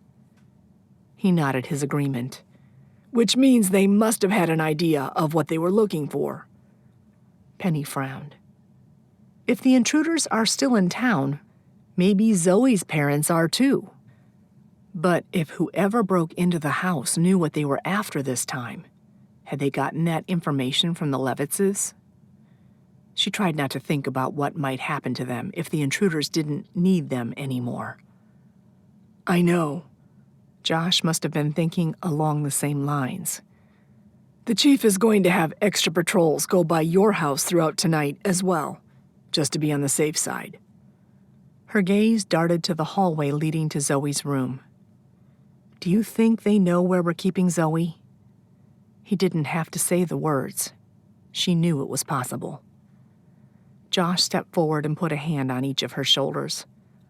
I'm not going to let anyone near Zoe. Or you. I promise. Determination filled his hazel eyes, along with something else. Interest. Longing. And everything there mirrored what was true in her heart as well. She closed her eyes and took a deep breath. When she opened them again, he dropped his hands from her shoulders and took an uncertain step closer. Tentatively, she reached up and touched the hair at the base of his neck, where it was beginning to curl. She drew her bottom lip between her teeth as flutters in her stomach turned to tumultuous waves.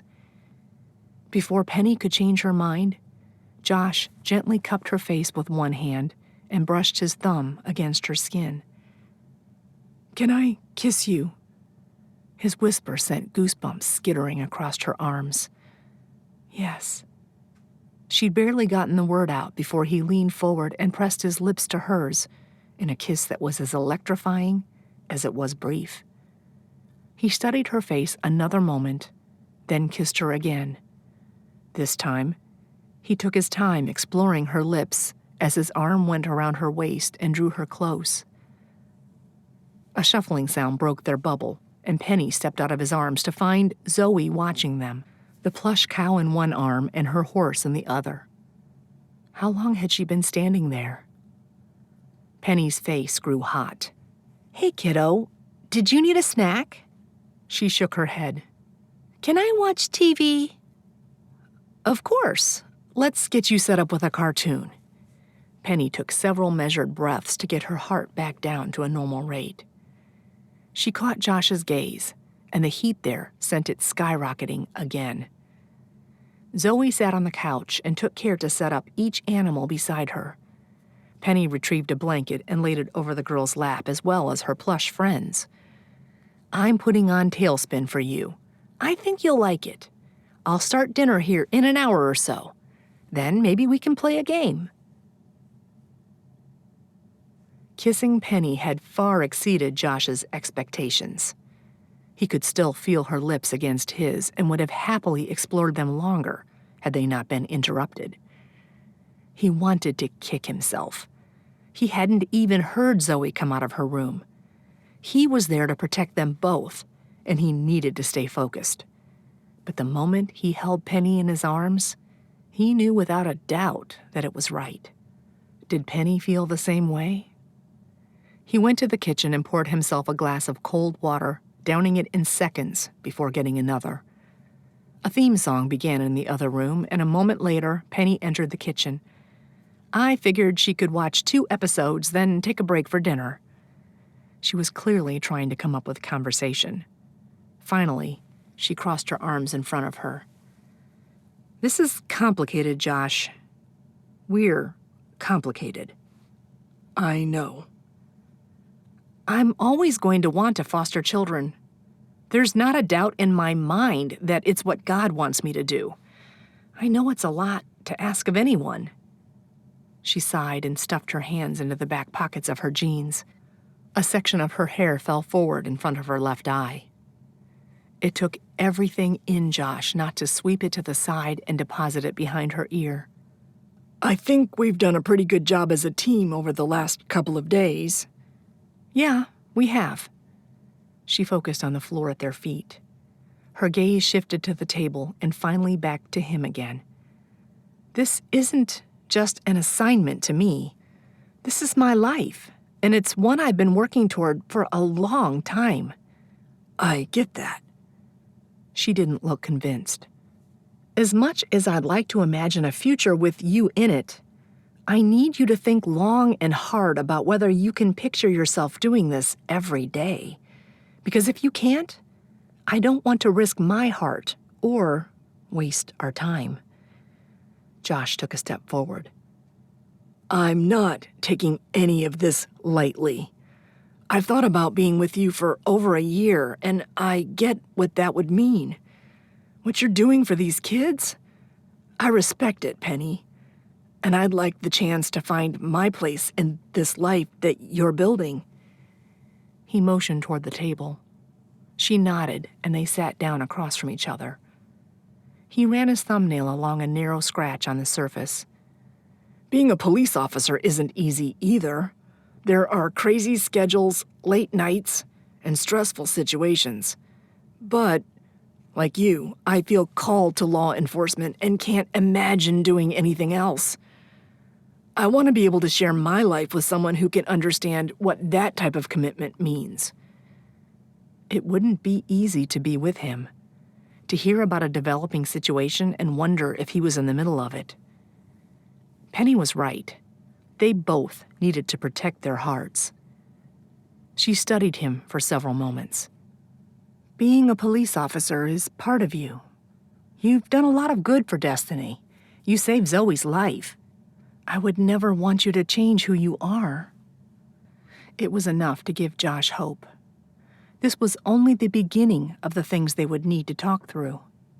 There was a lot she didn't know about him, and vice versa.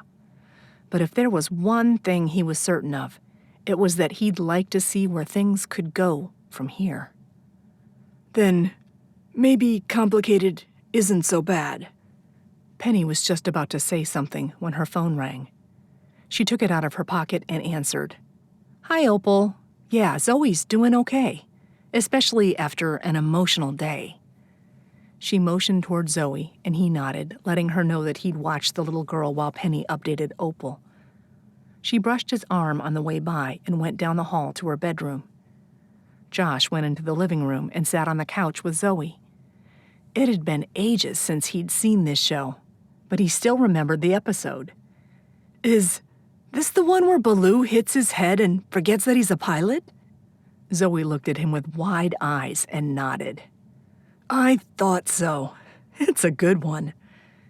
They watched together in silence until Zoe picked up the cow that was between her and Josh and moved over until she was able to rest her head against his arm. He put that arm around her and pulled her in for a hug. You had a long day, didn't you? Did you have fun with the kids earlier? She nodded. They were nice. Yeah, they are. He paused. uncertain whether he should bring up her house or not. But something told him to go ahead and mention it. Was it scary to go back to your room today? I don't like it there anymore. I can understand that. The little girl said nothing else, and Josh let her be. Penny came back into the room, and the moment she saw them, her face softened into a beautiful smile. She took a seat on the other side of Zoe and pulled out her phone. A moment later, Josh's phone pinged. Opal said that she was able to track down Zoe's grandfather in California now that we know her parents' real last names. Josh responded, "That's great. Is he going to be able to fly down here and stay with Zoe?" Penny answered, "He hasn't seen Zoe since she was almost 2 years old. He's going to make arrangements to get here late tomorrow." Josh straightened his back so he could see Penny's face over Zoe's head. There was a combination of relief and sadness in her eyes when she turned to look at him. Josh texted, "You're going to miss her." Penny responded, "Yeah, I am. But if her parents aren't found, I'm happy she'll have family to stay with so she doesn't end up in the system for long." Josh typed, "I am too." Chapter 9. In a quiet voice, Penny sang one of her favorite lullabies and brushed some of Zoe's hair off her forehead. The little girl's eyes drifted shut as she clutched a plush animal in each arm. Her doll sat on the blanket in the corner by the wall. Zoe was letting herself relax faster tonight, and Penny wondered if it was because of the stuffed horse. No wonder she liked the cow. It probably reminded her of her pony.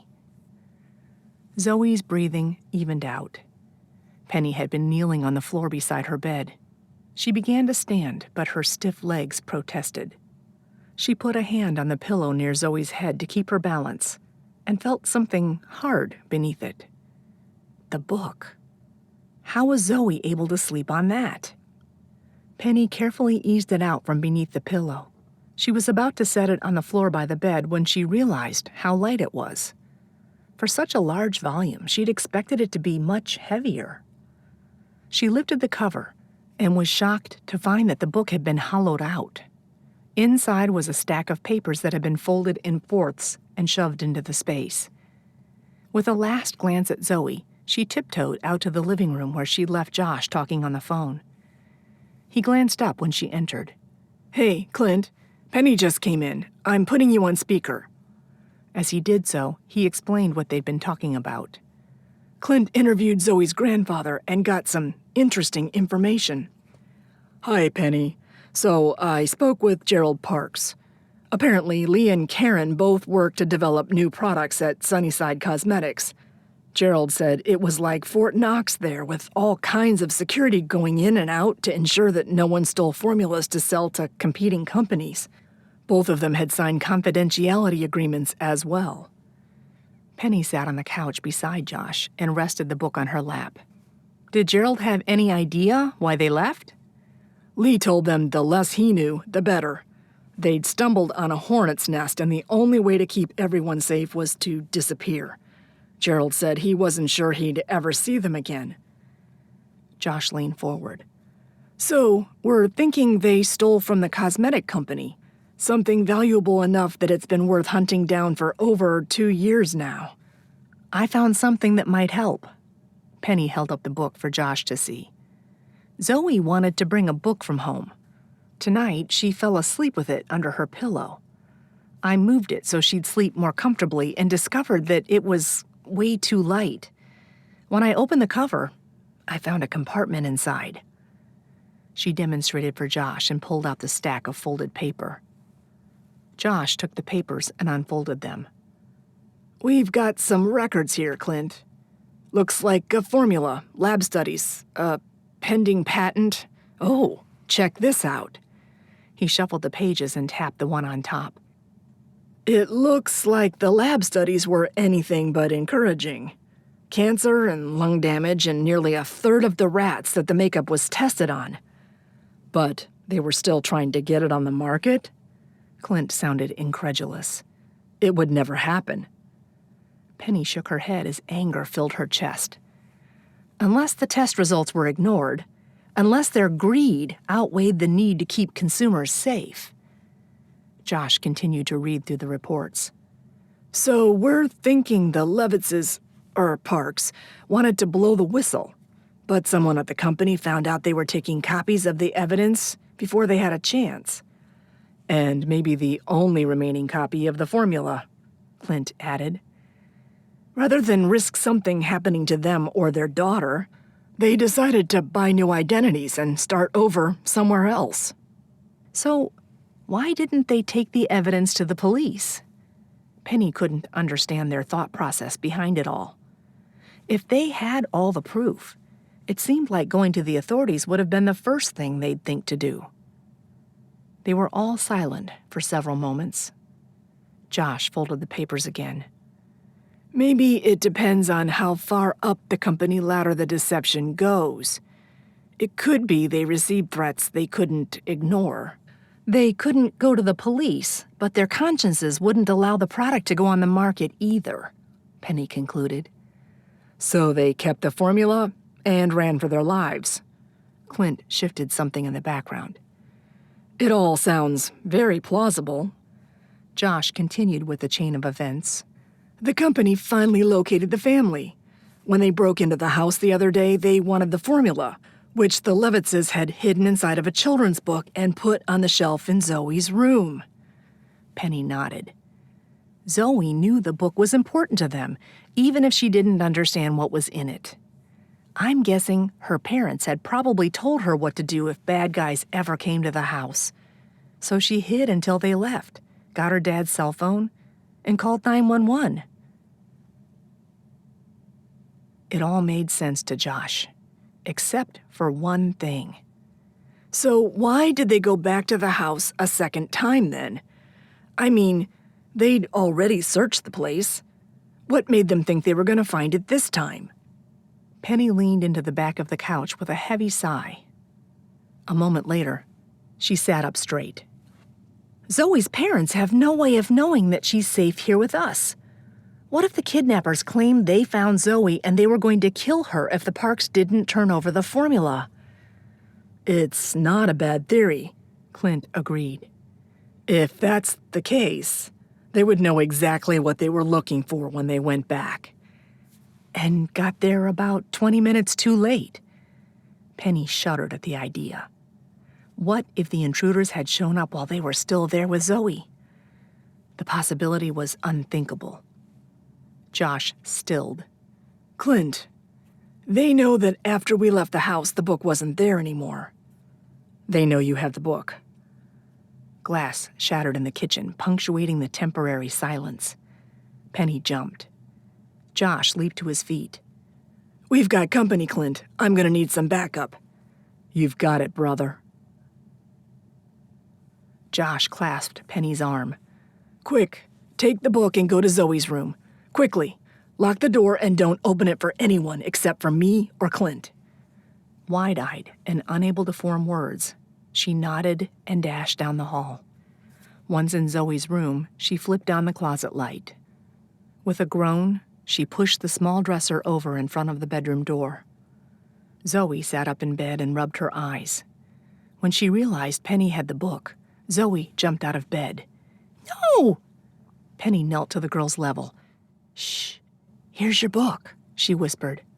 I need you to be very, very quiet. The bad guys found our house. Josh is going to take care of us. We're going to be okay. But we need to be as quiet as mice. She scooped up Zoe's stuffed animals, and with an arm around the girl's shoulders, Penny led her to the closet, closing it behind them. We're going to sit in here, together, until it's safe. Zoe climbed into her lap and clutched her toys close. Her little body shook. Penny gently rocked her back and forth. A gunshot echoed through the air. Zoe pressed her hands against her ears and whimpered. A thud from the other room was quickly followed by the sound of a fist against flesh. Someone hit the wall hard enough to make the bedroom door vibrate. Penny looked around the closet for a weapon. Anything anything she could use just in case the wrong person came through that door.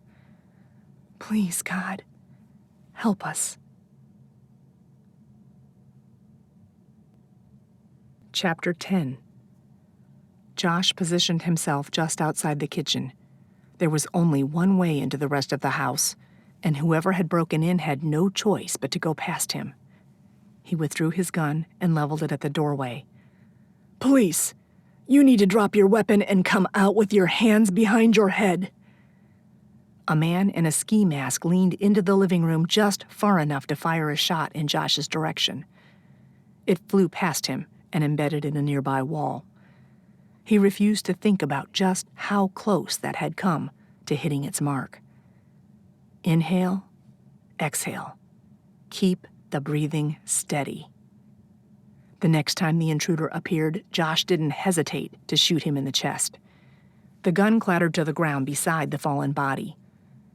Immediately afterward, another man charged through the doorway, rushing Josh and knocking him into the wall.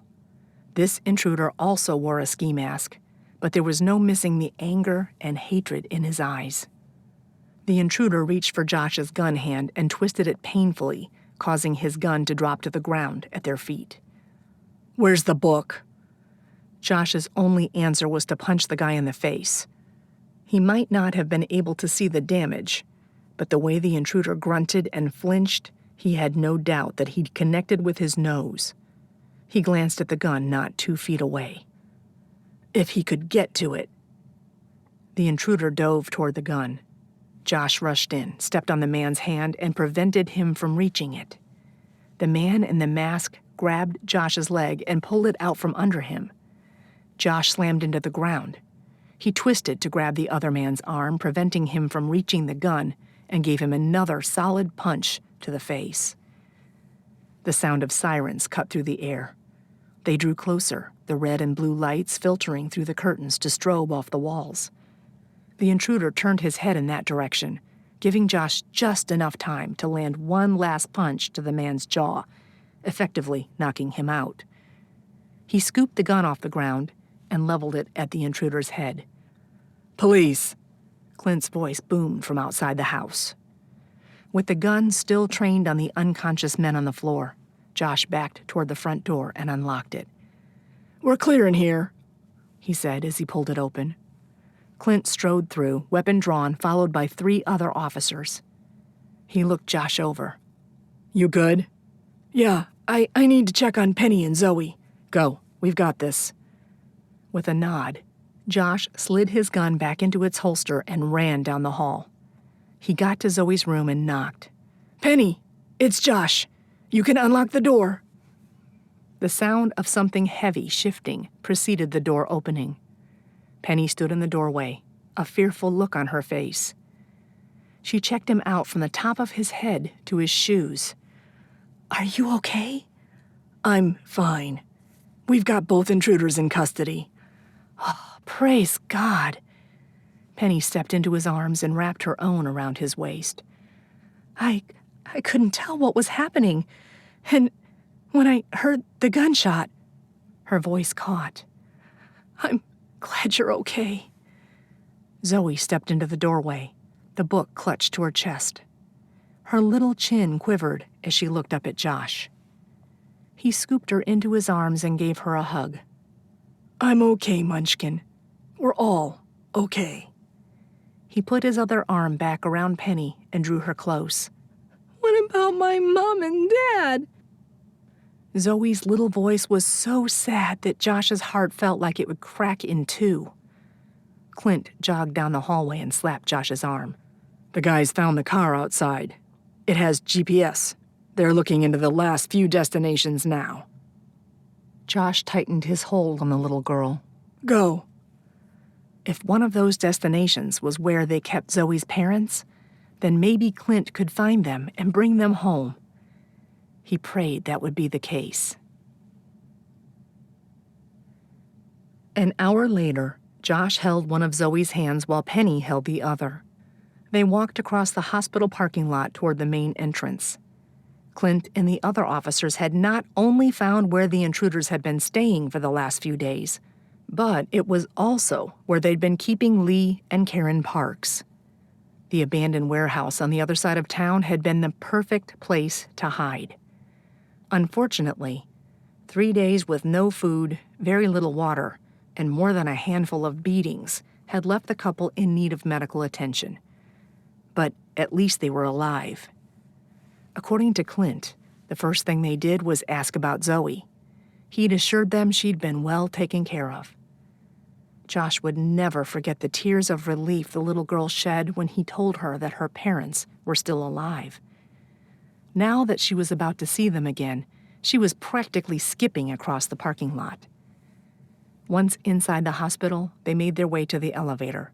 The doors closed, and Josh gently squeezed Zoe's hand. Munchkin, you need to understand that your mom and dad have been hurt, but they're okay now. If you see bruises or scrapes, please know they will heal. Penny reached over and tweaked the braid she'd added to the little girl's hair. They're going to be so excited to see you. Zoe nodded as the elevator doors opened again. Josh led them down the hall to the room number they were given. He let go of Zoe's hand. You stay here with Penny while I make sure this is the right room. He stepped inside where 2 beds were set up side by side. On one, a woman was propped up with pillows. A cut ran along the bridge of her nose, and another was buried in her eyebrow. A nurse was busy bandaging the latter. In the other bed, a man had his arm in a sling and a bright black eye along with a split lip. IVs hung from a stand to each side of them, providing much-needed hydration. As soon as Lee Park saw him, he sat up straight. "Are you Officer Carrington?" I am. He strode forward and shook the man's hand. "Officer Baker said you'd be on the way with our daughter. Where is she? Can we see her?" Karen's eyes welled with tears. Yes, please. Can we see her? I need to see for myself that she's okay. Josh stepped back into the hall and gave Penny a smile. Relief flooded her features as she smiled back. He put a hand on Zoe's shoulder.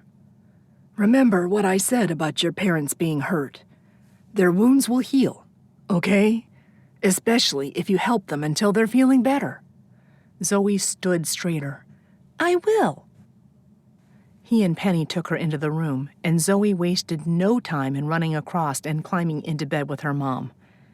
She put her arms around her mom and then hopped down and did the same with her dad. I hid just like you told me to. I hid really good until Josh found me. She turned and beamed at him. Me and Penny kept the book hidden, too. That's wonderful, sweetheart. You did such a great job. But most of all, I'm glad you are safe and that we're all back together. Lee kissed his daughter's head. I love you, Peaches. I love you, too. Josh caught Penny swiping a tear from her cheek. He reached for her hand and pressed a kiss to her thumb. It's truly the best possible outcome. Yeah, it is. Epilogue, 2 months later. Penny continued to rock back and forth long after baby Ben had fallen asleep.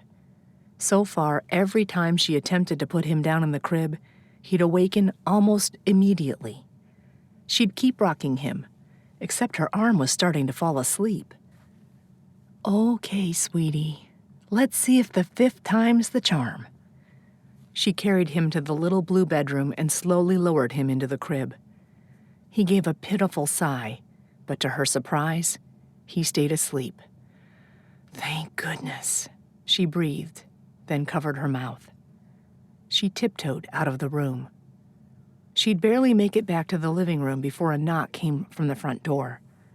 Penny held her breath and prayed the sound wouldn't wake Ben. She ran to the door and pulled it open to reveal Josh on the other side. He was dressed in uniform with a bag of food in one hand. She stepped forward and greeted him with a kiss. I don't know if I'm more excited to see you or the food. Josh feigned an offended look and kissed her thoroughly until they both had to catch their breath. What about now? You've definitely edged your way into first place. She gave him a wink. Seriously, though, you're a lifesaver. I'm starving. She put a finger in front of her mouth. Hey, I just got Ben down for a nap, so we have to be quiet. How's it going with him? Josh got them each something to drink while she unpacked the sandwiches and set them on the table. Good. It's a lot of work. Caring for a newborn is a whole lot different than an older child, but I'm getting it figured out. She'd had Ben in her care for nearly a week now. The sleep deprivation was real, but so were all the baby cuddles. Penny looked down at her shirt, only now realizing that it was covered in more than one milk stain. I'm sorry. I didn't realize I was such a mess. Are you kidding? You've never looked more beautiful. The food was forgotten as he put his arms around her waist and pulled her close. I get off work at 10 tonight. Maybe I can come by and take a shift so you can get some rest. Really? That would be amazing. Absolutely. He kissed her again, lingering in the warmth of her arms. I'm here for you, whenever you need me. She stepped back just enough to be able to see his face. I know you are. It means the world to me. And you mean the world to me. He pulled a chair out for her. Come on, you'd better eat while you've got the chance. Once Josh said a prayer over the meal, Penny took a large bite of her roast beef sandwich and nodded her approval. Oh, that hits the spot. Remembering something she wanted to tell him, she swallowed, washed it down with a sip of her soda, and smiled. I got a text from Karen Parks today. Once the formula and evidence had been taken in by the police and transferred to California, a thorough investigation was launched into Sunnyside Cosmetics. It didn't take long to discover that most of their high-end formulas were not only unsafe for human use, but that many people had been bribed in order to get them out on the market. The case made national news. Josh's face brightened. How are they doing? Good. They got moved into their new house, and Zoe will be enrolled in school this fall. Apparently, she's already met several neighbors her age, and they've been having a blast playing together. That's great to hear. I'm glad she's keeping in touch. Me too. Penny pulled up a photo of Zoe riding her bike and wearing a purple helmet. A smile lit up her face, and that cute dimple was on full display. She turned it to show Josh. She just sent this too. I'll forward the picture to you. His phone pinged in response. I'm glad they're continuing to call her Zoe. Same. I'm sure it would be hard for her to go back to her real name since she probably doesn't even remember it now. Penny touched the photo with the tip of one finger and smiled. Yet there was a twinge of sadness there as well. She sure missed that little girl. Josh reached across the table and put his hand over hers. She's going to be fine. I know. It's just hard to say goodbye. It probably would be every time. You don't regret becoming a foster parent? Not for a minute. She raised an eyebrow at him. Now, the drama that comes from a relationship with a police officer? That's a whole different story. Josh laughed loudly. He reached his foot under the table and gave hers a nudge. I'd better get my act together and put a ring on that pretty finger of yours before you decide to change your mind about me. He'd made it clear on more than one occasion that he had every intention of marrying her in the not-too-distant future. You should probably ask me first, she teased as she slid her hand into his. He ran his thumb over her knuckles. Challenge accepted. Between fostering children in need and Josh's job as a police officer, Penny had no doubt that their lives would be unpredictable. She also knew that they could handle anything that came at them so long as they remained the constant in each other's lives. She couldn't imagine stepping into forever with anyone else. Thank you for listening. This has been Shelter for the Innocent, a novella, Danger and Destiny series by Melanie D. Snitker. Narrated by Lynn Marie Brunk.